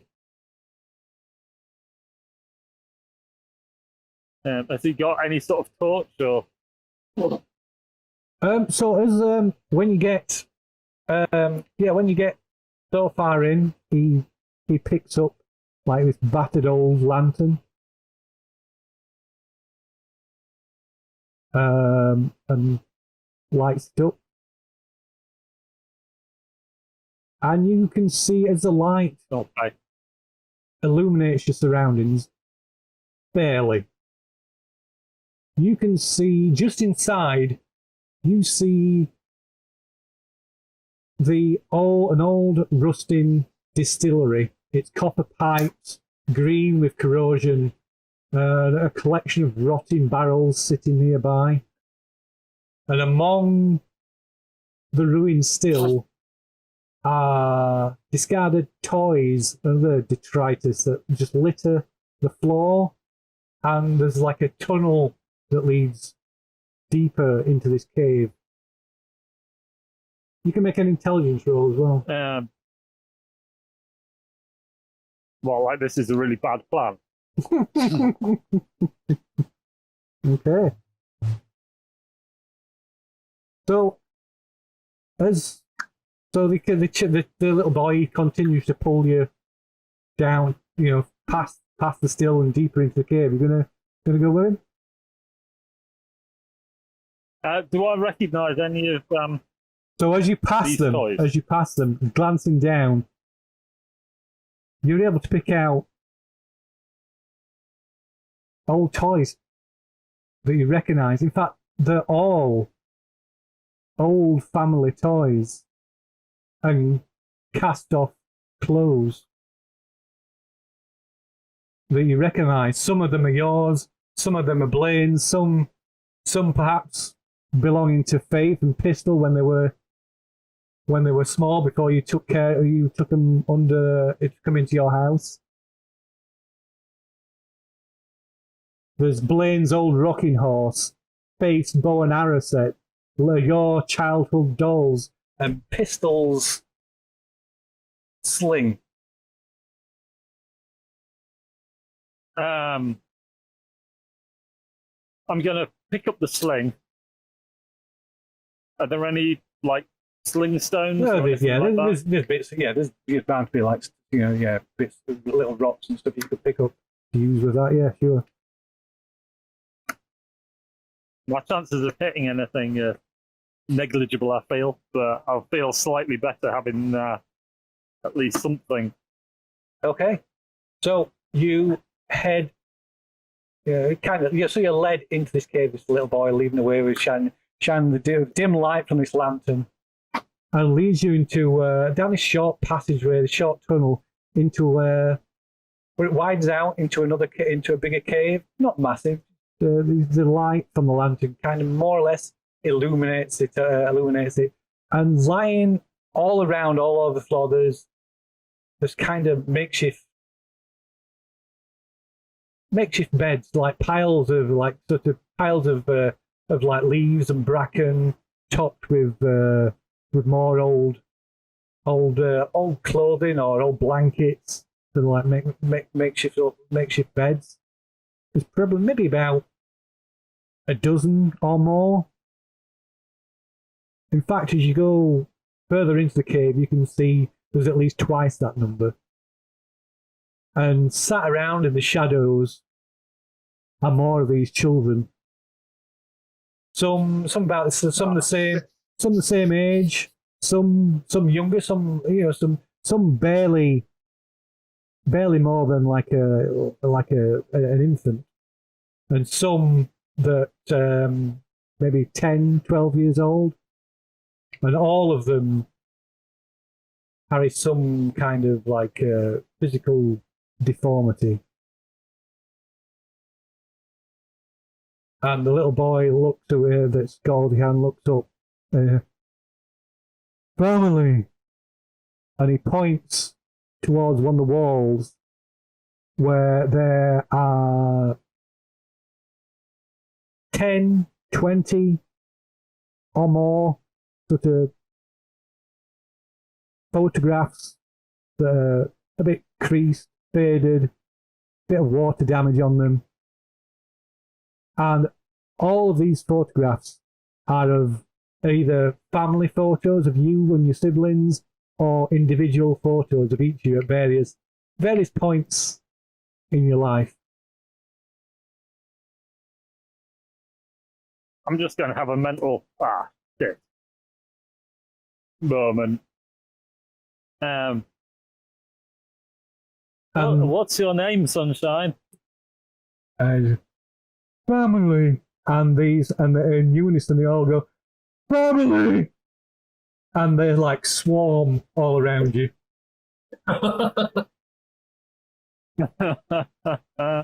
So, meanwhile, back in the forest, you so if you manage to, like I say, it's Lorelei's trail is easy to find, and eventually you can hear in the distance, you hear the sound of crashing water.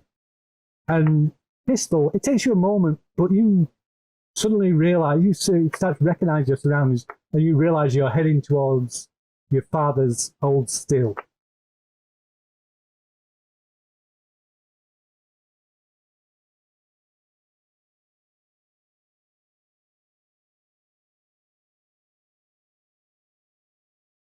What are you doing?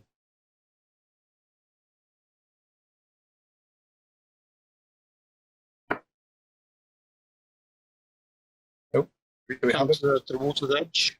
Well, Faith is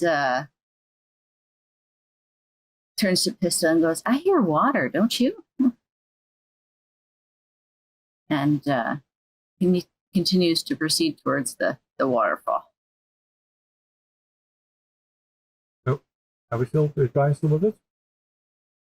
Oh, Yeah. Oh, yeah, sorry. Well, it looks like the camera showed. Actually, not a bad idea. I don't think we've had a drink for a while. Might be good to stay hydrated, kids. Yeah, I'm just holding my side and following. Well, Been very quietly in pain, trying to put on a face for my sister, my older brother. Okay, so just a moment later, you come across the edge of this small river or large stream, and the waterfall that's feeding it.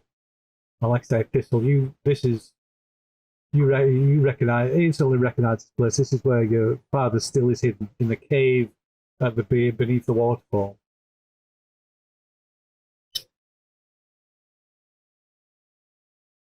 Is this, I mean, have we been going for about 2 hours or no? This is us following their tracks. That's right. Yeah. Yeah, we turned away from the north. Yeah. Yeah, so not so long. Maybe can't be more than like 15, 20 minutes. Yeah. Okay. It's been a while since I've been here, but I guess we can't see No. wet footprints on the other side of the river. No. So work actually hasn't gone through the river. So Faith, the tracks stop at the you lose the tracks at the end of this river, this stream. Faith comes to a stop at the river and turns to the two and goes, well, the tracks stop here. I guess I'll look and see if I can pick them up on the other side. Okay. Tommy, so you can give you don't think they went inside the cave? So yeah, a lot of... She ain't trying to lose it, so she ain't gonna go on. So Blaine and Faith, you don't know anything about a cave or anything. And Oh, they like- don't know about it. This No. is so. I tell them like this is Paul still. This cave here. Faith turns to him and goes, "Do you think Lorelai knows about that? She'd know to go to the cave?" No, she wouldn't, but she might have stumbled into it. Well, we should go check. Not check it. You're right. We should check. I got my Who knows? Who I knows got where my she torch is? on me. Anyone else got a torch? No. Well, let me double check. I don't think so. No. Okay. No. I do have a fish hook and a link to twine though. If I wanted to fish here at the stream. Better than Good mine. effort. Better than mine. So I guess we go like behind the Okay. cabin. Them and Yeah, torch Pistol. on. Maybe you can catch dinner for us later.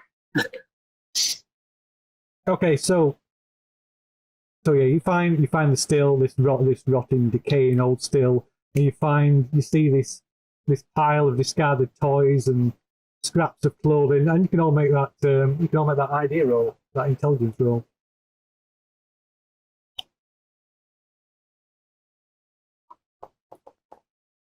Yes. Look at So all this junk. yeah, so Pistol and Blaine, you recognise your old rocking horse from when you were just about 4 or 5 years old. You need like the still. You need like firewood. Burn it. You would, yes, you would, yeah. You'd use fire, you'd use wood to. But it doesn't look like it's. I mean, it's not been broken up or anything. But there's other toys as well. There's not just that. There's dolls. You recognise Lorelai's dolls and Faith's. Faith, even though Faith doesn't just kind of walks past without not realising. But yeah, there's a bow and arrow that looks like it would belong to Faith. And, I'll bring all this stuff down here. Pistol? You can be acquainted with this place. Was here last time you were here? That's a good question. Like, did I know Paul was bringing stuff like this down here, No. or is this new? No. We've not seen this before. No, this he didn't used to drag all this stuff up here. Hell, most of the stuff been lost for years. I think. I can't remember the last time I saw your old rocking horse. Certainly wasn't at a shack. Now I'm going to call out to Laura. You okay? Then I'm not going to try and summon a bearer. I call her name. Yeah, go ahead. There shouldn't. This place has always been clear, Okay. been safe. Laura! Laura, you in here? Okay, so Lorelai, suddenly you hear Blaine's voice echoing down into this cave, and the children just scatter in a blind panic, like cowering around the edges of the room. A couple of the bigger ones maybe pick up a rock or a stick. I'll just go, "It's okay, children. It's okay. They're friends." And I'll shout, "In here!" The torch comes around the corner first of all. Beam of light casting itself over the wall. Yeah. Man into the cabin. What the Wait, do hell you is have a going full-on fancy newfangled battery-operated torch? on? Oh yeah, all the best of the miners. That's awesome. Yeah, it's his miner's lamp. Yeah. They had electric. Yeah, little dynamite. Well, it's probably a carbide, but yeah. Either way, you're not just carrying a torch, you have a device. That's awesome. Yeah. I think there was a lantern in the pause house too. It's just we didn't take it. Yeah. We didn't think to take anything. So see, there's a torch casts over the photo from the back wall. What the hell? Laura? Faith is sticking with Pistol, so she's worried about her brother. Okay. I mean, I think I'm healthier than you are at this point, but I get what you're saying. Between the two of you, you feel like one person. One weak person. For 1 week, we're together. We are one very weak person. Yeah. Yes. And Just- homely. So, just- so both your wounds, in particular pistol, the wounds are like are starting to itch, and putting your Oh, hand, do I have magic sensing wound now? Awesome. you put your hand to the wound, pistol, and you bring your hand away, and there's this black liquid, this black fluid, like oozing from the wound. What? Well, don't pick at it. I'm Faith, not picking at it. It's just oozing. Lola, what's going on in here? Faith goes to examine his wound. Goes, hold still for a second, Pistol. I'll check it out. Okay, so you can give us a medicine roll, and I believe so. So what you, Lorelei, Elaine's asking you a question, I believe. Ooh. I haven't seen the kids yet. My torch hasn't gone on the kids yet. I'm like, ooh. I hope you all are grateful. That's probably the only medicine Oh, look at roll I that. can make. Look at that. What's Lorelei doing? How did you all find us? Hearing that you startle. Just be calm. Don't scare the children. Children. No, it's fine. Okay, so And then you hear this. he's Like, had a little bit of an accident. you see these. and we had to You see not- these not- figures. Sorry, go on, man. Go on. Sorry. You know, like, and don't panic when you see pistol. There's a good reason for it, and we'll explain that in a bit. It'll be more shocked to see Faith. Right. Yeah. Her face is an absolute mess. But yeah, as you're talking, these you see movement, and just like dozens of these these children, about a dozen or more, a couple of dozen of these deformed children emerge from the shadows, and one by one after the other, family. Okay. And they kind of come, they're like cautiously at first. They come out and start and kind of surround you all and start prodding at you and pulling at you, tugging at your clothes, just all about me. Family. All right, hang on a second. This might be the point in the game where you tell me that I need to make a sanity roll for realization. So just let me know. Okay. Well, do you want to? Yeah. Do you want to? So. Oh, by the way, before you say that, so Faith, your medicine roll. So the wound, you're not sure what Ginny did, but the wound is already infected, and it could go septic. Yeah. Faith goes, shit. Pistol, this is infected. Is there any shine here down at the still? Maybe I can disinfect it a little. There was, but now I don't know. So I have a sneaking suspicion Okay. that these children keep saying family. They have all of our toys. They have pictures. There's a woman that's gone missing. Do we remember our actual mother? Like, do any of us know our mother? So as far as you know, your mother is was Annabelle. As far as I know. So Yeah, that's what you were always told. Annabelle was your mother. Everybody's mother. I'm asking, do I have any memories of her? Yeah. So you have memories of being brought up by Annabelle, yeah, and acting as your Brought mother. up by Annabelle. Yeah. Are you having? So Are you you go, although having your memories of to be fair, your memories of Annabelle are they're not they're not very good because she died not long after you were born. What about me and Lorelei? But yeah, you and Lorelei, you clearly remember Annabelle, and yeah, she brought you up. Oh, Okay. Carl and your father brought you up. See what? Again, you keep saying "brought you up," and I don't like the way that you're saying that. But maybe I'm just reading too far into things. See, I was thinking that it would come off more as Pa had two families, one with Sadie, one with Annabelle. See, my mindset right now is we're the clones that turned out okay, I mean, and that's why we were raised in the world. there's infants here. There's like 1-year-olds.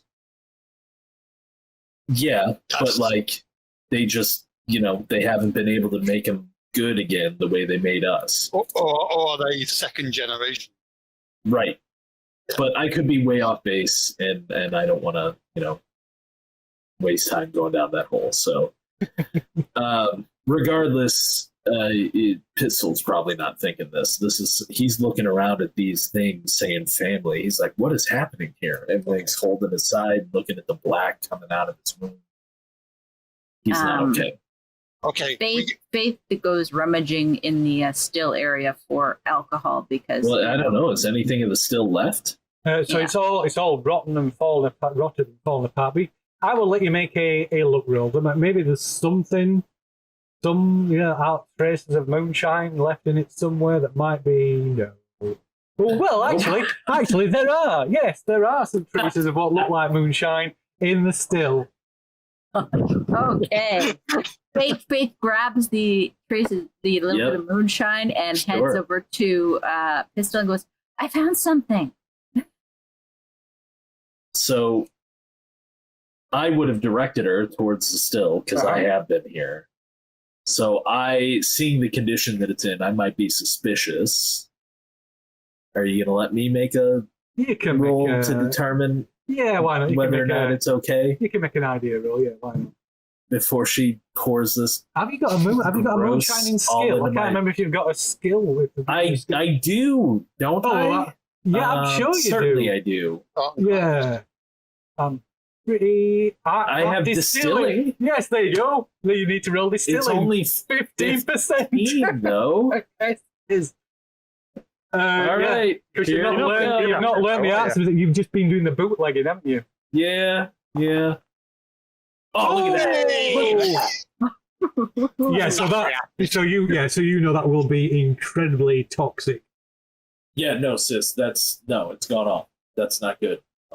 Oh, Faith just kind of blinks and stops and goes, it's not? And she gives the bit she found an experimental sniff. Okay, so it's not when we finish in here, Lorelei, we'll go to Lynch, we'll go to child services, and we'll let them know these kids are living in a cave. There ain't nothing we can do about it now. Do all of these children look roughly similar? Like they have the same features? Not exactly the same, but you know what I'm trying to say. Family they look related. It's if they are, it's hard to tell. Like I said, the deformities of them, it's hard That's to tell. That's basically what I'm saying. It's like they all have various deformities. Yeah, so so it's impossible do any of them? Yeah, I was gonna say, do any of them look like Pa? No, I don't know if that's something you want to realize.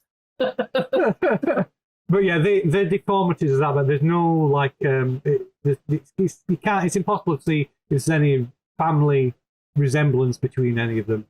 Right. If any of them are even related, any of these are related to each other or not.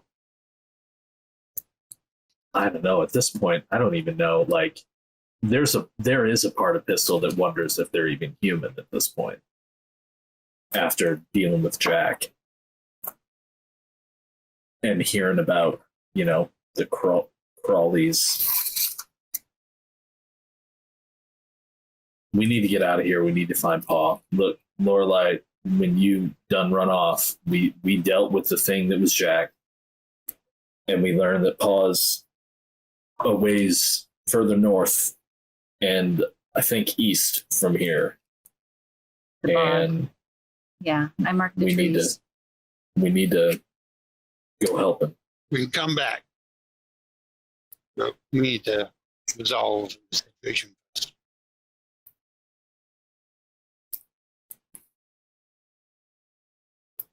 These children have been fine here for a while. They'll be fine a lot longer. You cannot make an idea roll as well, an intelligence roll. I mean, this may be obvious anyway, but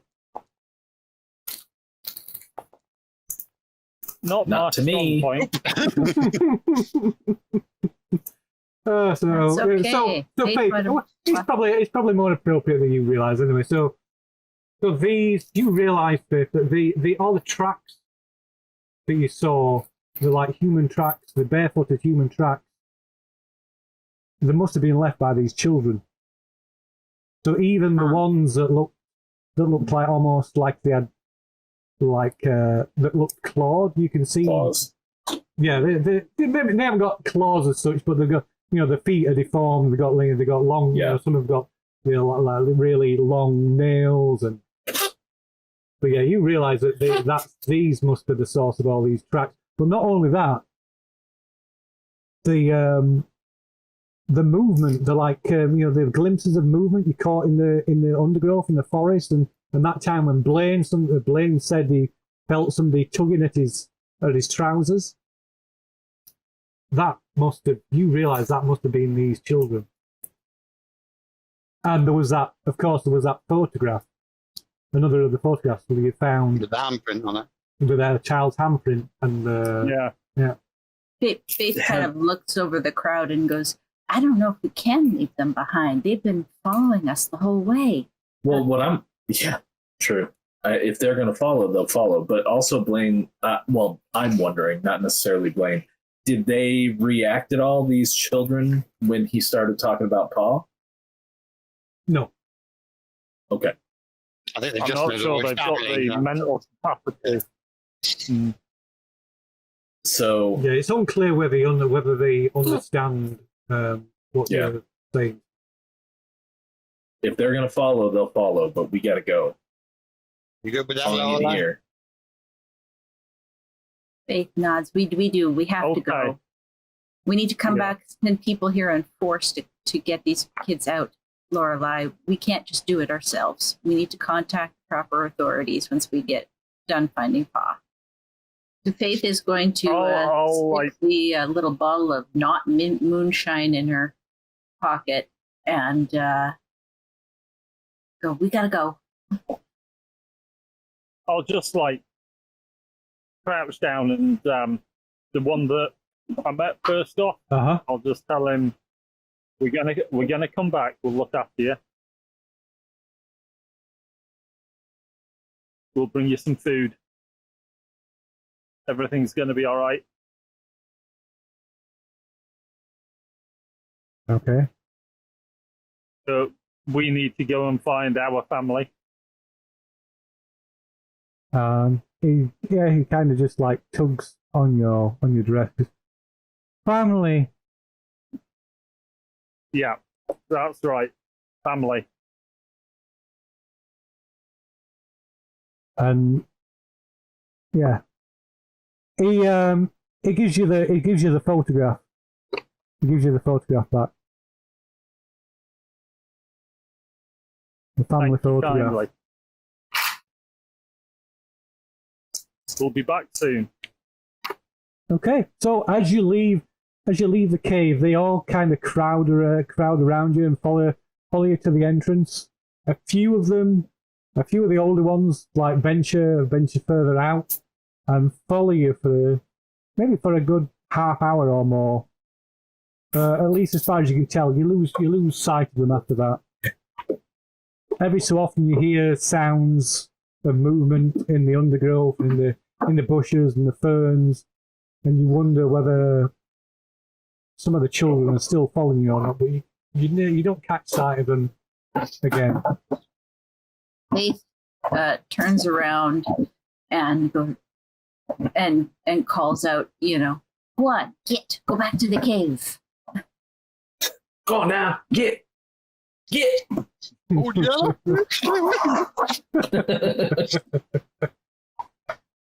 So, you heading north. Faith probably leading the way, since she's probably got the best sense of direction. Mm-hmm. Well, I mean, I think we established my navigation is better because I am a bootlegger. Oh, but, you know, So, well, between yourselves anyway, you. she's a better tracker. Yes, that's true. That's true. So you pick your way, you thread your way north through the trees. Eventually, the ground becomes more and more boggy. It's more like this. The place is crisscross with like small streams and springs, and the trees start to thin out. So finally, after walking for about 2 hours, you come to the edge of like this marshy, boggy, like stagnant boggy area.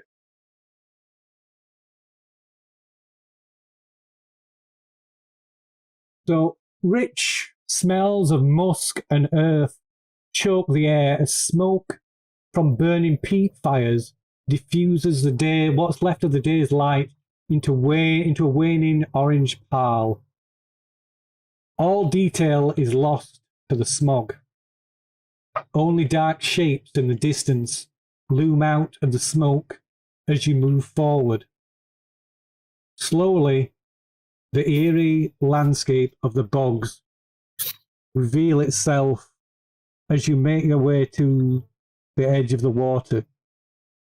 2 bonfires illuminate a small pie placed in amongst the dead moss and stagnant water, and you can see the silhouette of a stooped figure moving unsteadily between the fires, feeding the billowing smoke that pours off them into the air. That paw? You can't tell. Faith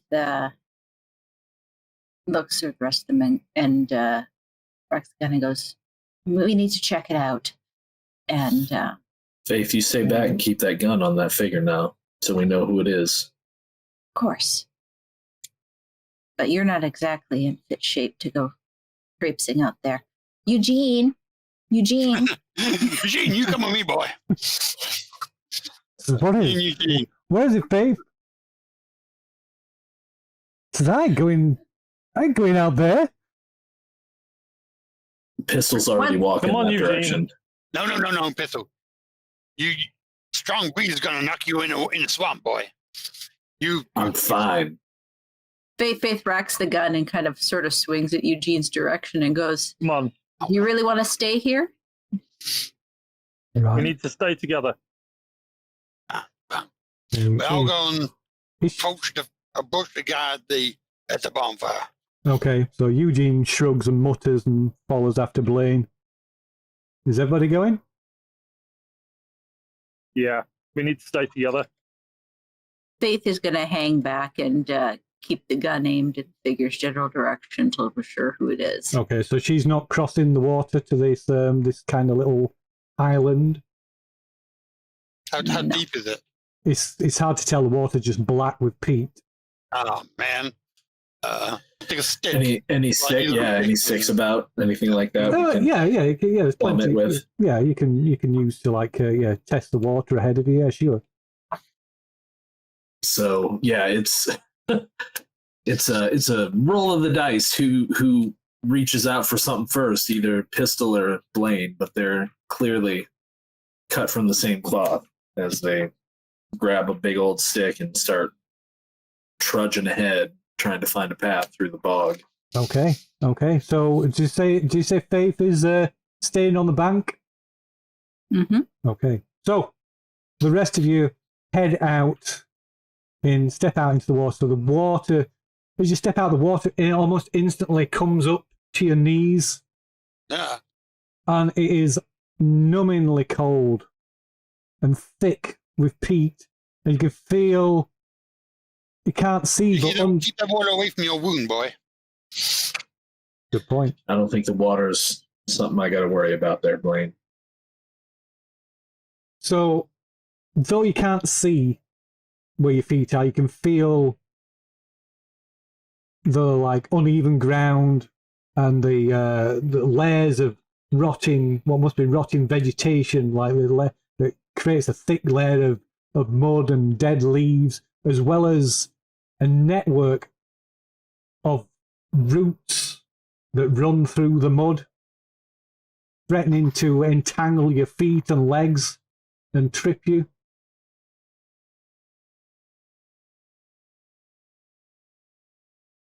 And in fact, you can make a dex roll.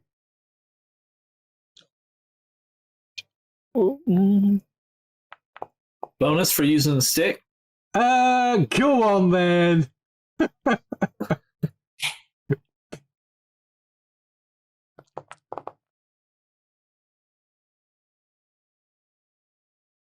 Jeez. 1! Wow. Oh, Wow. Blaine was born in this Can I book. borrow that? So Eugene, and he's a dex as well. Oh, Eugene's failed as well. So yeah, as Lorelai. Eugene pulls Lorelai down into the muck. Oh, I'm gonna have him more chivalrous than that. I'll go on then. Yeah. So yeah, Eugene starts to staggers and grabs older Lorelai and taking them both down. Oh.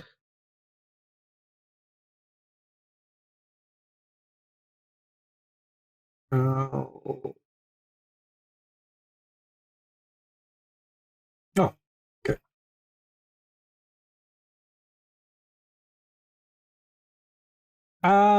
So yeah, so Lorelai and Eugene seemingly trip and stumble and fall, like fall splashing into the water. But as you try and get up, you feel your feet, like your feet are trapped, caught in the roots. Meanwhile, the rest of you make it to the edge, to the the edge of this like this sort of hillock, this like mound, this small island amongst the boggy waters. And like I say, looking back, you can see, you can see them. The pair of them have fallen and are struggling to get free. And then Eugene gives a pained shout. It's something's cutting into my leg. Okay, I'm going under, pulling the knife out and need to cut something and diving underwater to unswim and cut them free. Okay. Give me give us a strength roll. You can have a bonus die since you've got using the knife. Suddenly, swim, then. no, you don't need to swim. You don't need to swim. It's not that deep. Right. And suddenly, Eugene is like suddenly is pulled underwater. But hard. And at the same time, so is Lorelai. So she gives a shriek and she suddenly just disappears beneath the water. Oh no! How am I going to choose between these two? Blood is blood. Blood is family. Family is blood. So I presume you're going to go for Lorelai then, yeah? I'll go for Laura. Okay. Okay. So meanwhile, Good choice. so yeah, you manage to you like struggle down underneath the water, like feeling your way. You can feel these roots wrapped around Lorelai's ankles and her legs, and as you start cutting through them, you can feel them like constricting and wrapping tighter around her to the point you get your fingers caught underneath them. You can feel them cutting into your and crushing your fingers as they tighten. They become even tighter. But you sawing it, cutting it away. You manage to like tear and cut away these roots till you both burst to the surface and struggle, sort of crawling, half swimming. You scramble onto the bank. So Lorelai, looking back, you see no sign of Eugene other than the like bubbles breaking the surface. Faith would like to grab a stick and move to assist people. Okay. If she passes pistol, she's gonna hand him back the rifle and go, keep it dry. So they're all on the opposite bank, on the bank of this like little island. Other than Eugene. So what you're going to do? Going to see if you can help Eugene? Yeah. Okay. Right. He might be Eugene, but he's still technically family. He is technically family.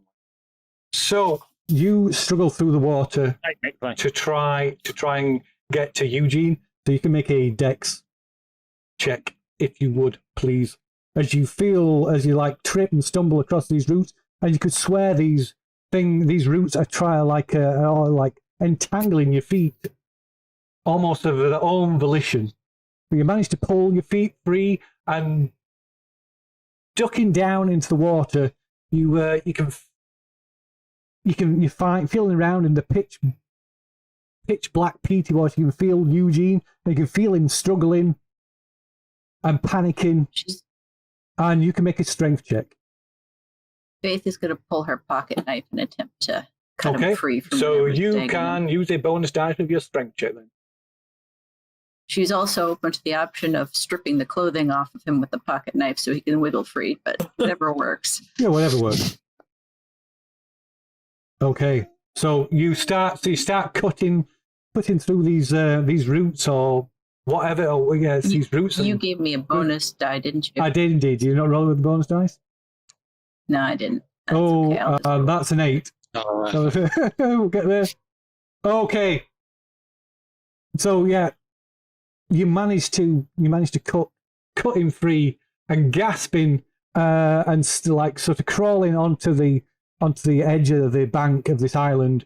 Eugene is just like barely able to drag himself out of the water, vomiting up a lung full of this black peaty water. You can see his like bottom of his trousers are being shredded, and there's like deep gouges and cuts in his legs.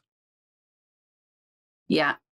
Faith is going to slap him on the back to encourage him to vomit up the water, lean over and whisper his ear. It goes, "You owe me now." Transactional rescue. That's right. As he vomits up this water, he kind of looks at you. He's like pale face. His face is pale. His eyes kind of slightly bloodshot from the strain of trying to hold his breath.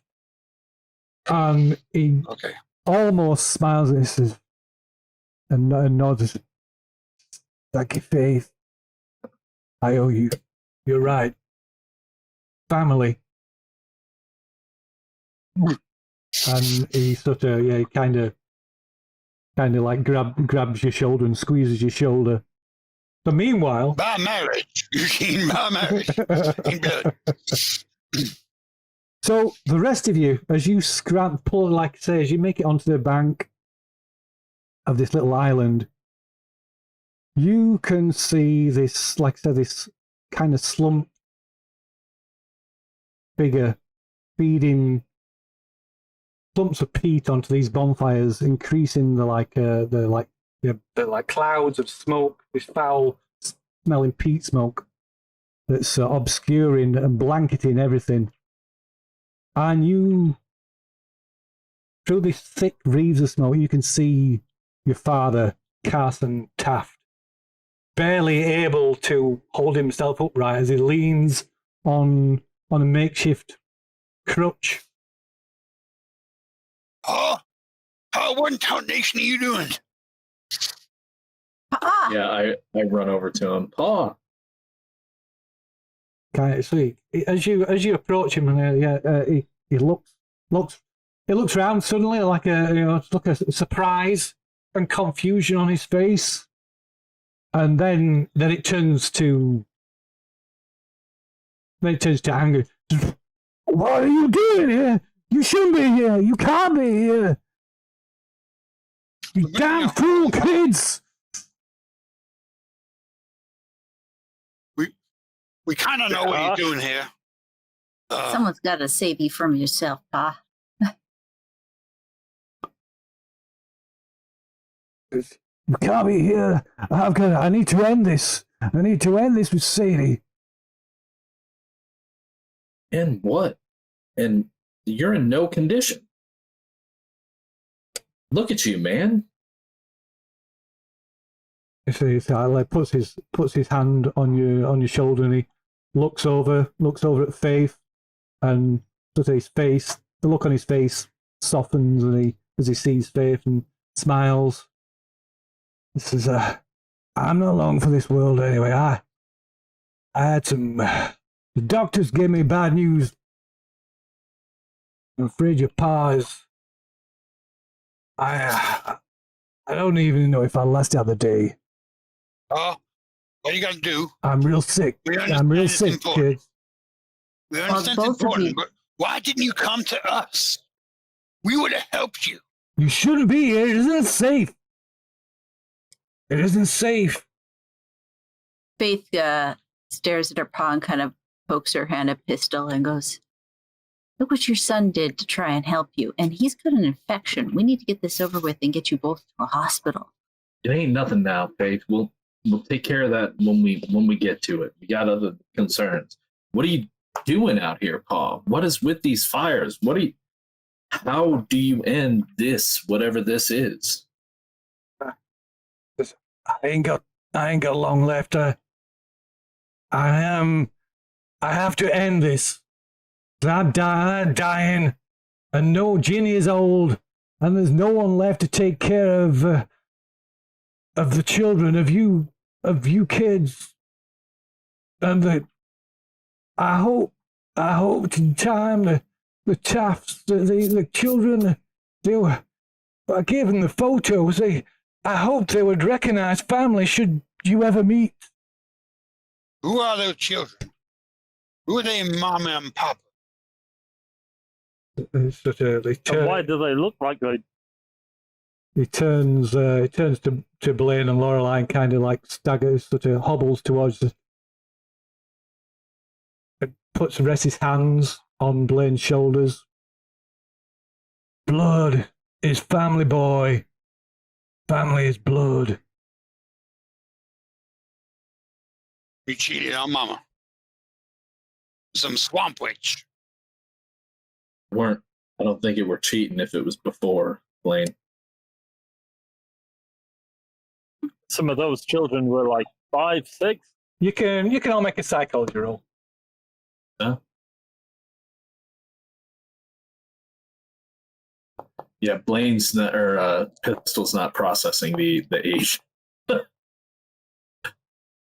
Say, I have psychology. Let's see. I've got a really good psychology, but Look at I that. still fail it with the best of them. Oh, maybe I didn't want to succeed?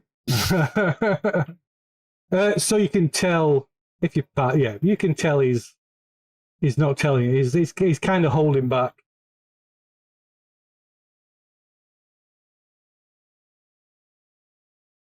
Oh, Paul, how could I ever tell you? Oh, I know it ain't my business, but we're here to help. You got to tell us what's going on. There's Blaine, my boy, Lorelei, you were always the gullible ones. What? Says Annabelle, she ain't your ma. She ain't none of your moms. Well, who is that? Sadie. Sadie's your mom. Those children, there's other children out there, there's other Tafts out there. They're family. Why? Why so many? Well, I don't think I need to explain the mechanics of life to you, do I, Pistol? But Sadie been gone for years. What? I don't understand, Pa. So who was Mama? Who was Annabelle? Annabelle, she took the role of your mom. She was grateful when I took her. Annabelle's my wife. We tried for children, but she miscarried the first time, and even Ginny couldn't help her. So I turned to Sadie. Since Sadie was lost in the woods that time, when she ran off into the forest and the bogs, she got lost in the bogs. I found her here. Something dark, something ancient had taken your mother, or who was to be your mother. So that's within us, that darkness. Within all of us, son. It's within all of us. Then I struck how her. come we don't look like that? Sadie has given birth to many of your brothers and sisters. Oh, she must be knack. Every year, Sadie births another. All that. Some of those children are able to pass in polite society more than most. Like us. And he kind Are of you talking about us? You've been procreating with her? no, son, no. Do you take me some kind of degenerate? The thing that I made a deal with, the darkness in these swamps, in these woods, kept your mother alive. And I made a deal that I would take her progeny and keep them safe. But it's gone on long enough. The darkness, it wants something. It wants something that I can't let happen. When you say darkness, has that got anything to do with the thing pretending to be your neighbor? It took Jack, the skin crawler. It took Jack. It took my friend. It tried to stop me. What is this final straw that made you wish to remove Sadie from this earth? Because I'm dying, son. I told you this. I'm dying. There ain't no one here to keep looking after these children. It ain't right. It ain't right. So what do And we do? what's going to happen to us? I'd hoped that one day you might take over my responsibilities and look after your family. You can all make a listen. Well, you can make a joint roll. You can make a combined roll. You can make a roll against your listen and spot hidden. How do I do that? So you just make one roll and you compare the result. You roll for one skill and compare the result against both of those see. skills. Well, I'm gonna roll my spot hidden. Since it's better. Yeah. Okay, And so neither one succeeds. okay. Well, both of them would have succeeded at Yeah, that. so Blaine level, and so- Faith, you've got to pass them both. I think that'll just be a spot hidden on Lorelei, will it? Yeah. Yeah, probably not. That was a spot hidden. Yeah, so the same number. 6. Failed my list. Yeah, yeah. I Okay. filed. Okay, so Been too much pain. yeah. We've had evil, but I can't see that what she's doing is evil. It's just creating kids. I don't get why this is an evil thing. Obviously, they need to be looked after and fed, but it ain't like there is the Antichrist or anything. Yeah. You know, So Well, Faith and Blaine, you hear this this bubbling sound, and then the sound of something slothing through the water, something wading through the shallow waters from the north side, through the thick clouds of smoke that obscure the waters on the north side of the island. And then you see this thing silhouetted at first in the smoke, but then it becomes clear. Still got your red paw. And aims the rifle at the thing. can all make a sanity roll. Okay. This could be the end. This could be the end. I'm off again.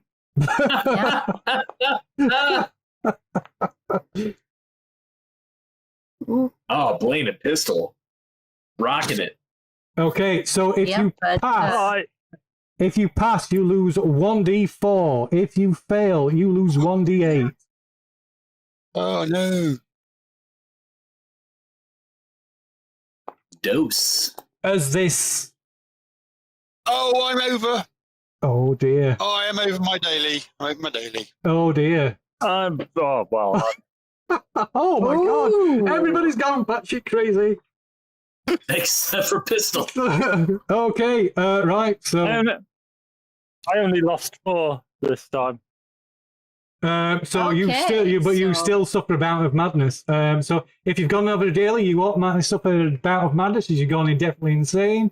Let's see. We need some involuntary. We need some bout of madness. Ooh, okay. Oops. Second. Get the top table at well, this time. Faith hasn't hit her daily yet. No, it's so- not hit daily. Okay, so how much you losing that then? It was 7. Wow. So 7. you can make an idea roll then. So if you pass your idea roll, you fully comprehend the sight before you. Otherwise, you kind of try and rationalize it away. She unfortunately comprehends. Oh dear, that is unfortunate. Right, 1 second. Where's that gone?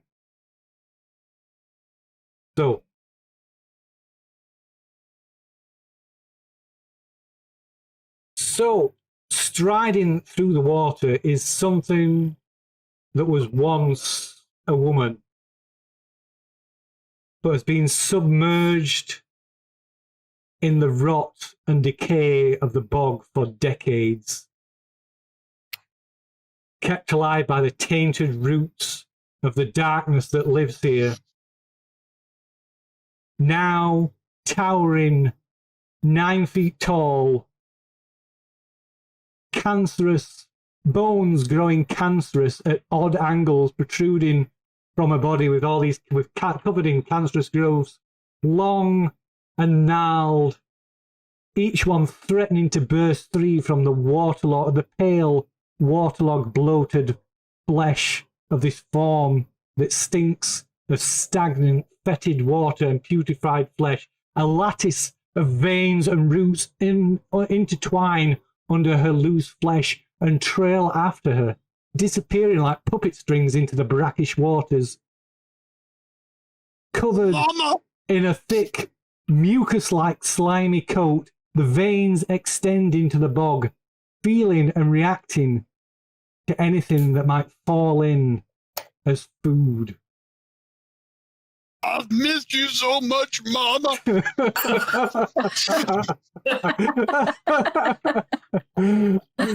Let's see. Why didn't you believe me? So before Blaine doubles into the bog, I'm gonna rush up to him and try to take the rib. Okay, yes. All right, let's see. Starting. I mean, I haven't actually defined It- my indefinite insanity. Yes, that is Yeah, an and, excellent one. I'm That is an sure- excellent one. I think Faith needs a mental break too, but So, can you give me give us a 10-sided dice roll, Faith? And Okay. and of course we need one from Lorelei. Oh, I need to check Eugene as well. I'd already gone over my Yeah, you get you get a Last bout of madness. So you automatically get a bout of madness every time. do I get another one? Yeah, every time you lose sanity now, you'll get a bout of madness. Woohoo! So it's surprising. Eugene needs a bout of madness as well. Okay, so so deal with Lorelei's first. Okay, so Lorelei, you just all strength just disappears from your limbs, and you fall. You just fall just in a tangle of limbs to the floor.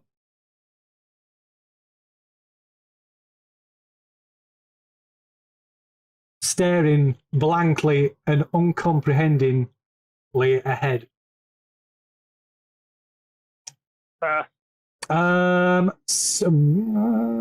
So can you give us a percentage dice for faith, please? Percentage dice. So Percentage dice. D100? Yes. A D100, yes, please. Yeah, that's a really good one. So, oh, that's a bit weird. Okay, so I think we will give you, because that's really appropriate, we will give you, it's not thalassophobia, but yeah, fear of the water. You are terrified of this black water. You can't even see through it. It maybe there could be a bottomless void. So you're filled with absolute terror of this water and what it might possibly conceal. Seems reasonable. Yeah. Okay, so I think Pistol, you can give us a dex check. See if you can snatch the knife from. I'm probably not going to resist. I'm just like it'll be to the side. Yeah, no, it's just to see if he gets it before you. Oh yeah, okay, yeah. Yes. Okay. So this is kind of I'm in two minds whether to show this. Might spoil the description, but anyway, this is what you see as your mother emerges from the waters. Oh, Nice. Aww. Nice. Faith looks more like He's her doing than ever fine. after getting her face ripped. Yeah, that's actually a piece of faith. That. Wrong picture. That's me. After I grab the rib, I look at Carson Paul. Like, is he losing it too? He's got to be used to this, right? Yeah, because he kind of stands there like tears rolling down his cheeks, and he as Blaine sort of staggers forward towards it, he just turns and uses almost all of the last of his strength to try and push Blaine aside. Let's see if he manages it. contested roll? Yes, the contested roll. Why not? So yeah, I guess I could have tried to do that, but I felt like getting the rib was probably more important. Okay, so yeah, you easily, I mean, no, not violently, but you easily brush off your father's attempts to stop you, and you wade out a couple of feet into this muck and mire and embrace the tangled, putrescent, root-riddled corpse of your mother. It's been so hard, Mama. I was on my own for so long. Well, I dread to leave us, Mama. Be back now. We can be a family again. Okay, so yeah, as Blaine's sobbing and doing this, his sobs suddenly turn into shrieks of pain and terror as roots just suddenly erupt from his back, tearing straight through his body. Is there anything you do to temporarily get a moment of lucidity? Or are you completely... No, not really. You've only got until your bout of madness. Because basically, I thought my mother was loving me, and now she's attacking me. It's got to be a little bit of a... No, Yeah, she's so- embracing you.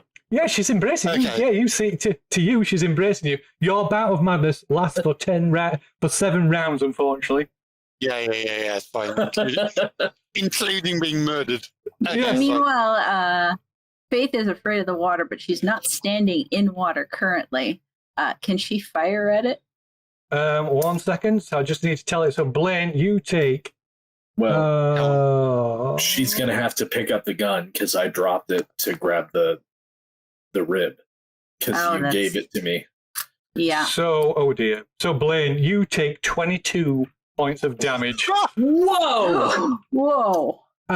So Blaine is just, his body is just Torn apart? shredded and torn apart and absorbed into Sadie's, into the mass of Sadie's. We just Sadie's watched her body. brother being murdered. Yes, so you can all make a sanity roll. Yep, that's If what anyone I also, figured. This could be it. then also a luck roll, I did have a couple of blasting caps on me that might have Oh wow! the island. Yeah, They that gone might- off. Yeah, I mean, blasting Well, caps I think aren't they're a going lot off. by That's good themselves. Yeah, you have but- to. They do have to be late, but yeah, I did. Yeah. They might land on the island. near the Yeah, bonfire. give us a. If you can. Oh my god! Pistol, just unshake it. Okay, so you still lose 1 point of sanity seeing your brother torn apart before Yeah. your eyes. Lorelei, you lose 1d6 points of sanity. Faith, you lose a point of sanity. Lorelei, you have another bout. Oh no, actually, you don't lose any sanity because you're still suffering. You're still suffering your madness, so you I'm don't lose. still mad. Yeah, so it has the benefit of making you immune to any further sanity loss while you're still suffering your bout of madness. Yeah, swings and roundabouts. Okay, yeah, cool, yeah, good.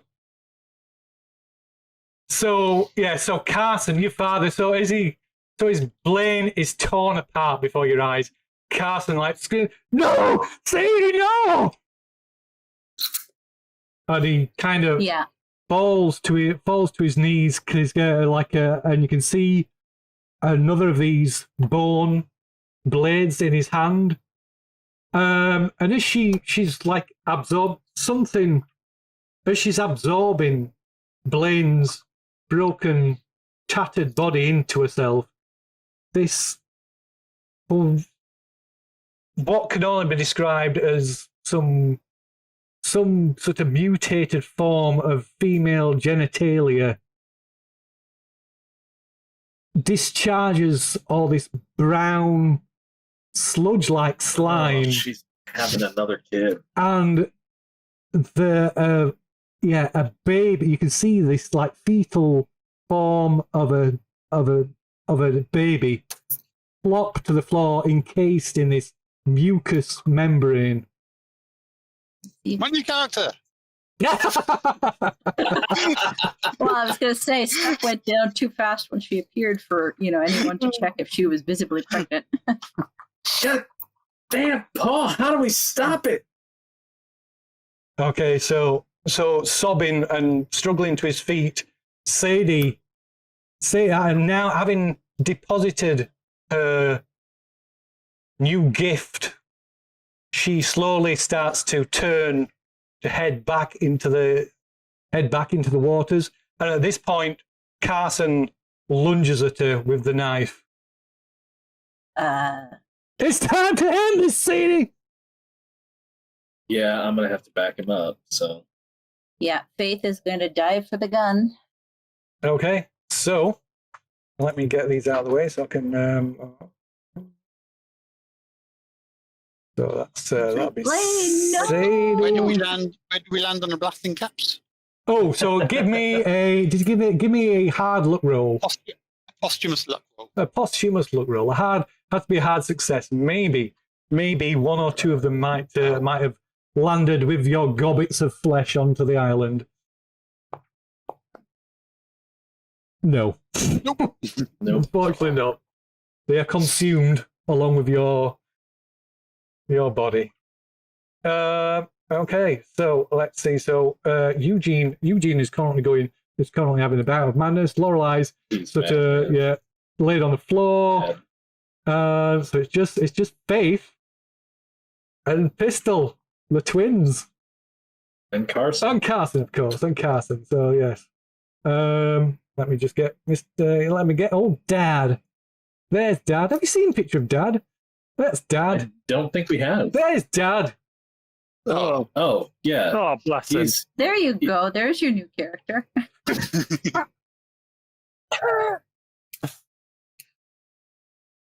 Yeah, there's Mom and Dad.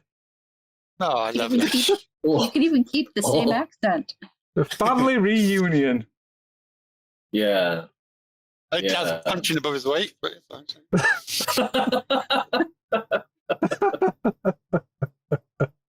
That's great. So let's so that's everybody on the thing. Do that again. Okay, so Faith, you're the one to go first. She Oh, wants but to grab the gun. so you're terrified of the water, blah, blah, blah.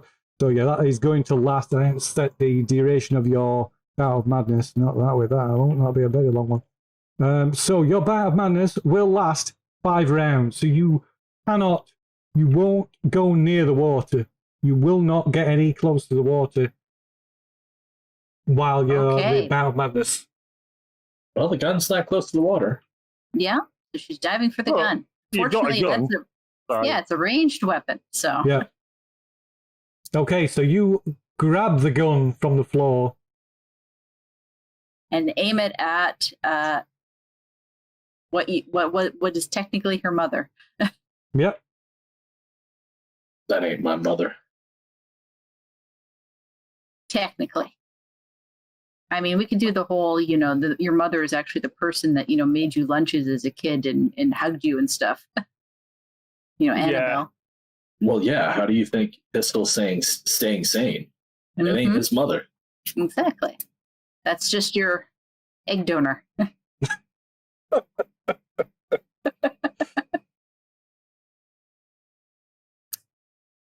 So technically, I guess she's your mother and father because, Carson didn't actually have any relations with it. Oh, So he claims. I mean, it depends on how she, would Blaine be the daddy of the next one? Yeah, or what the thing that keeps Sadie alive, the thing that's like conjoined with her, yeah. the darkness. Well, yeah. I don't think she had to kill Blaine to give birth. I think she just showed up to give birth again. Yeah. Drop off another kid for Paul to take care of, and then she was going to slink away. Blaine just, advanced on her, and she did what she does now. Yep. Food. Okay, so Faith is shoot. You roll the gun? Okay. I guess she's going to, if she can do it the same thing, is fire the gun at her. I will let you. I'll let you snatch up the gun and fire it. Why not? Yeah, I mean, it's not like it's going to do anything. Well, what good is going to do? Right. Get her attention. Oh dear, that is a miss. That is a miss. You got any luck there? Yeah, you can Not look it. enough. Have you got the which rifle is it? Who had the rifle again? Have you got the actual rifle? Sorry, That's oh this no, is that rifle she does. It's the one I have. So it's right. Okay, so I can I'll put it onto your character sheet and then you'll be able to use the actual proper thing as well. Small action rifle. So that should be on your combat tab. I'll just put it on. Give it. Well, actually, this is the big fight at the end. I could spend 37 luck to pass. You I could. don't think it's going to do a lot of damage. There you go. Okay. Wow. Spent 37 luck. Okay, so you can roll for the damage. So if you click, if you go to combat tab and click on the rifle, roll damage. 2d6 plus 4. Okay, so there's a soft thud, like shooting into the ground. Yeah,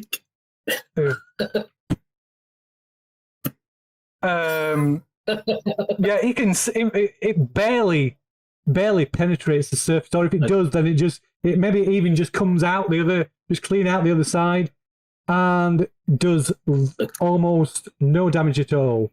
So tiny amount of heat just kind of off. Yeah. So you rolled 11. I will tell just this once to give you an idea on how much damage it starts to do. It is 2 points of damage. Mhm. Wow. So yeah, she doesn't even flinch. She doesn't even. You can't, well, it's hard to tell, but from you can tell she doesn't seem to even register. So next, it's Pistol. Okay, so hear me out. Okay. This is my rib. Yes.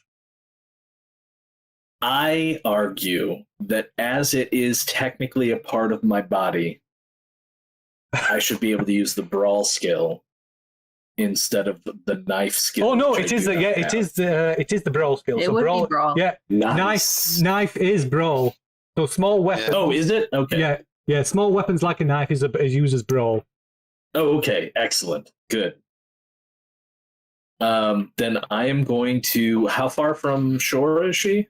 She's literally she's pretty much almost. Well, part of her is stood on shore, so no more than a foot. She's Oh, okay. she's So, within yeah, reach, I'm gonna charge her just like Carson is doing and try to find something to sink this hopefully effective weapon into her with. Okay. So Should I just roll brawl? yeah, Or just should I roll? well, 'Cause I don't know what kind of damage this is gonna do. if I just roll fight and if brawl, any. then I shall give you the weapon, and then you'll be able to do it yourself. Okay. Basic bonuses. Just basic. All right, here we go. Look at that. Ooh, nice. So yeah, I'm as gonna you spend luck to get it down to a Ooh. combat. yeah, you could make it. You could make it a Make it extreme. It's not going to flip to make it extreme. I should, because I'm gonna die anyway. So So right, let me. I can go to hard. Let me give you the knife so you can do it from the knife. I actually have to do it because it's got separate. So yeah, as you lunge at her and sink this knife into a side, it cuts deep and tears open like the tissue, like bloated, like water drowned skin and flesh, and it just like bursts open, and veins and blood and mud and muck just spill out of this massive gash in her side. And you can roll hopefully a massive one. So you can roll 1d8 plus 8 plus your damage bonus. Ooh. Oh well. Sadly, I'm not very big, so I don't get a lot of damage bonus. But I'll do the 8 plus 8. Oh, so wow! Yeah. Oh wow! Okay, right, yeah. Nice. So you jump at her, like, did you jump, land her? Maybe you slip on the slimy, on the wet floor, and you do. Yeah. It just opens up this this massive rent down the side, and all like organs and bits of Blaine just come spilling out onto the island and into the water. And she Including the gives, laughing cat. and she screams in anger and pain, but mostly pain. You can hear the scream of pain, and then she turns and lashes out at you. Yeah.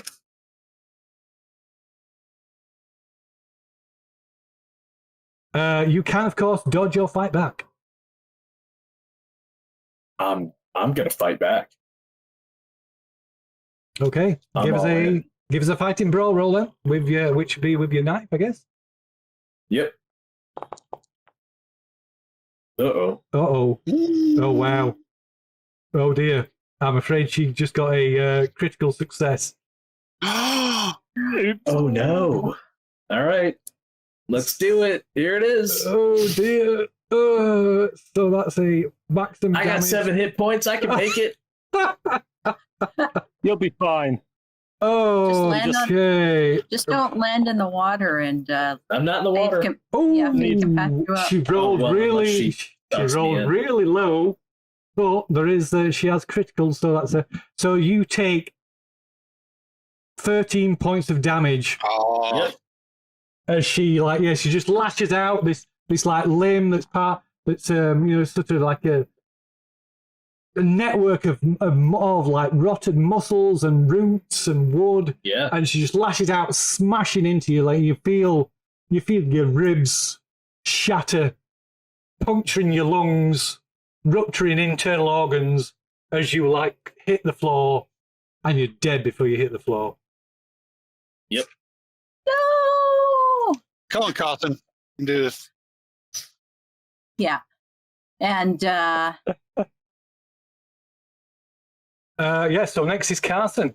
So Yeah. he screams in like in grief and anger and pain, and he lunges forward, staggering, almost barely making himself, making his closing the distance, and he makes his feeble attempt to lunge as he's coughing, and you can see blood flecking his lips as he's almost consumed by his Good feeling hacking about cough.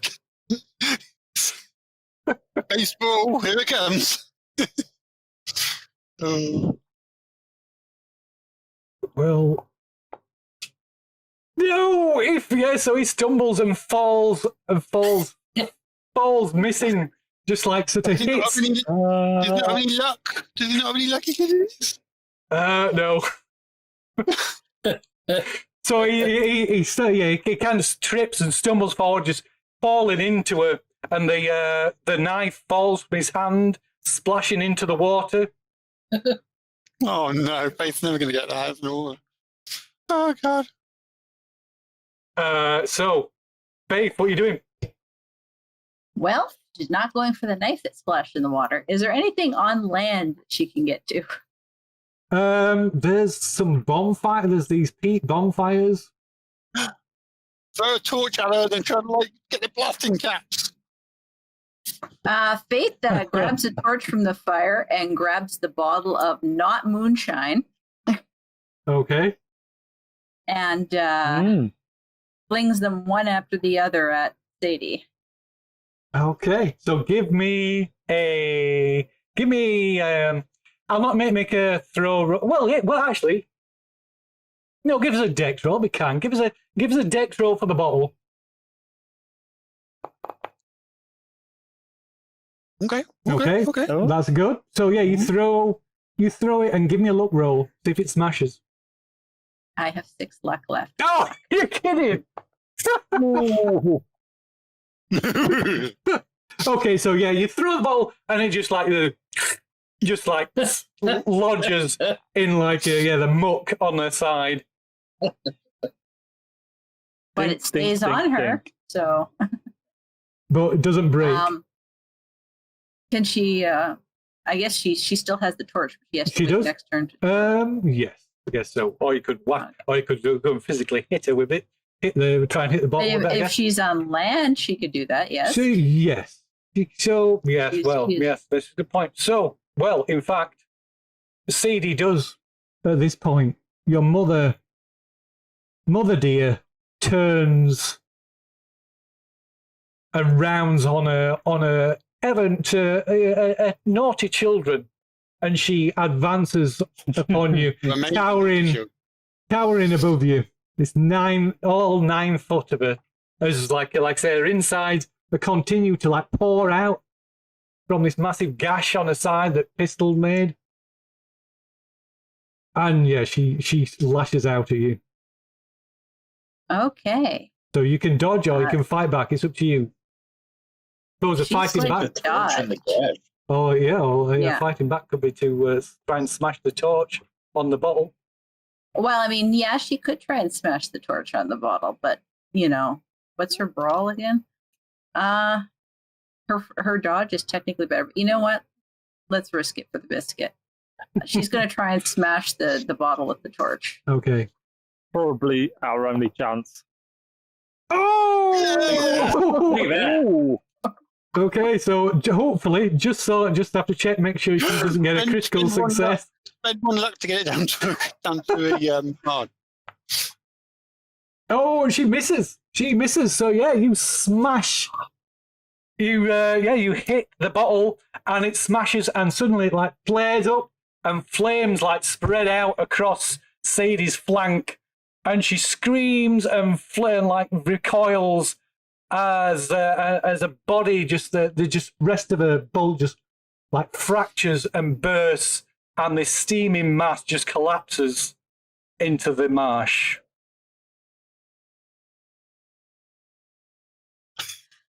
Good effort. Yeah. Yeah. I don't buy that instead. Faith just kind of stands there, watch around the butchered remains of half of her family. You know, all traumatized. Hey, I was ready to back you up. Yeah, sure you One were. thing is, Eugene survived. Yes, Eugene survived, and Eugene owes her one now, so maybe he can like knock her out or something and drag her home without her having to think about the water. Ain't going on no water, fool. Yeah. So of course, Carson, your father, he's still alive. He's like kind of slumped, laid sort of half in the water, half out. Okay. Faith, I guess, goes to rescue her pa because he's half out of the water. She can drag him out. Yeah, you can drag him. Yeah. So And apply first aid. So you start to, and he kind of like pushes you, not violent, but he kind of pushes you back. No, girl, it's no use. Just let me pass. Let me pass. It's my time. We've done what we needed to do. I need to go. Have we? Sadie's arrest. Is she? Right, and as he coughs, he is racked by another bout of coughing, and flecks of blood hit your face, and he pulls you in closer. It's blood, Faith. Family. It's blood.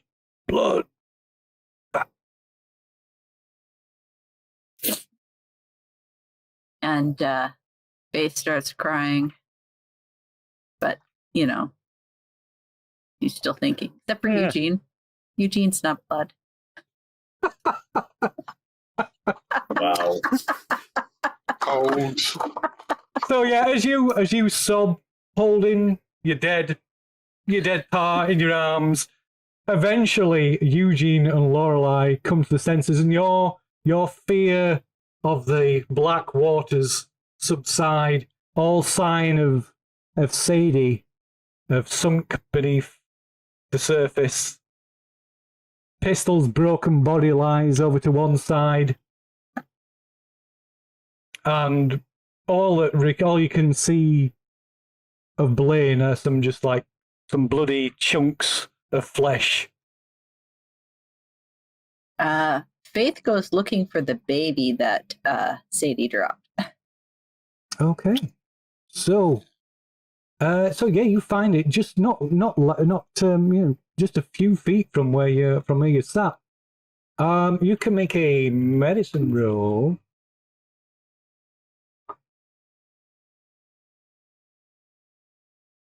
Okay.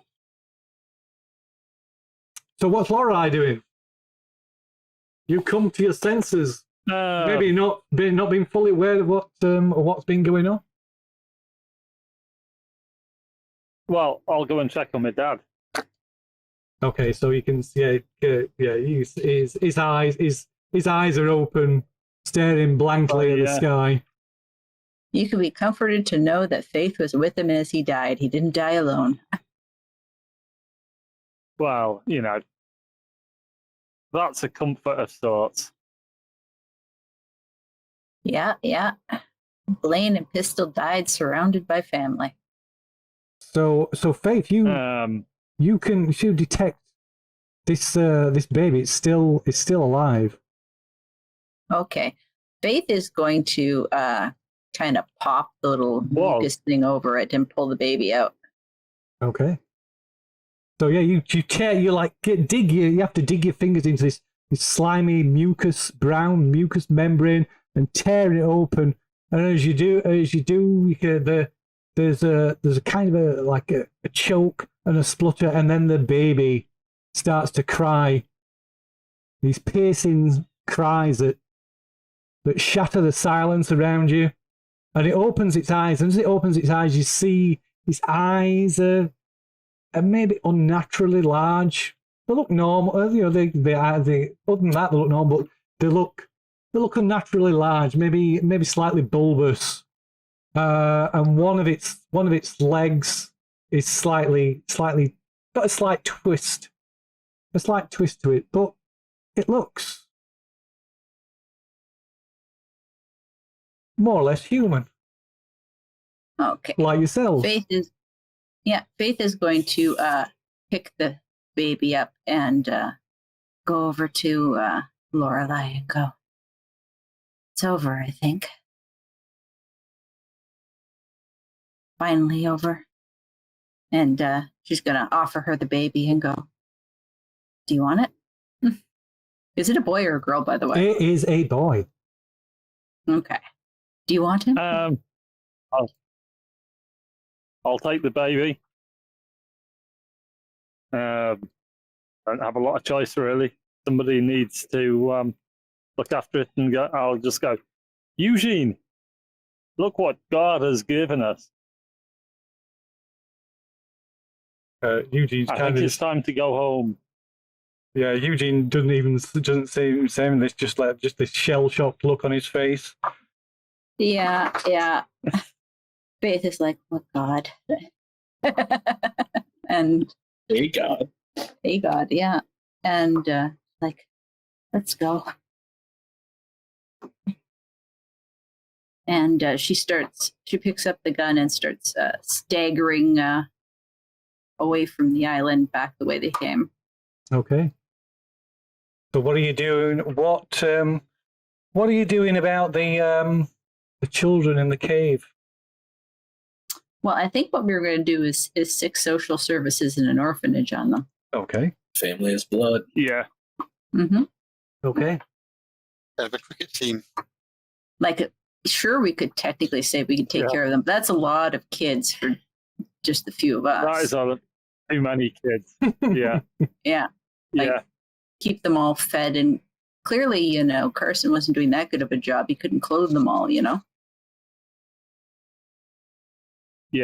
I think social services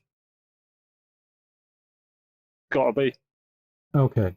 Like we could probably take, maybe 2 more in between Faith and Lorelei, and especially some of the older ones might be easier to manage, but harder to rehabilitate too. Yeah, I think some specialist assistance. Okay. Then. Mhm. So, do you want to give you both? Do you both want to give us a little epilogue to your characters? Faith is going to suggest that Lorelei named the baby after Pistol.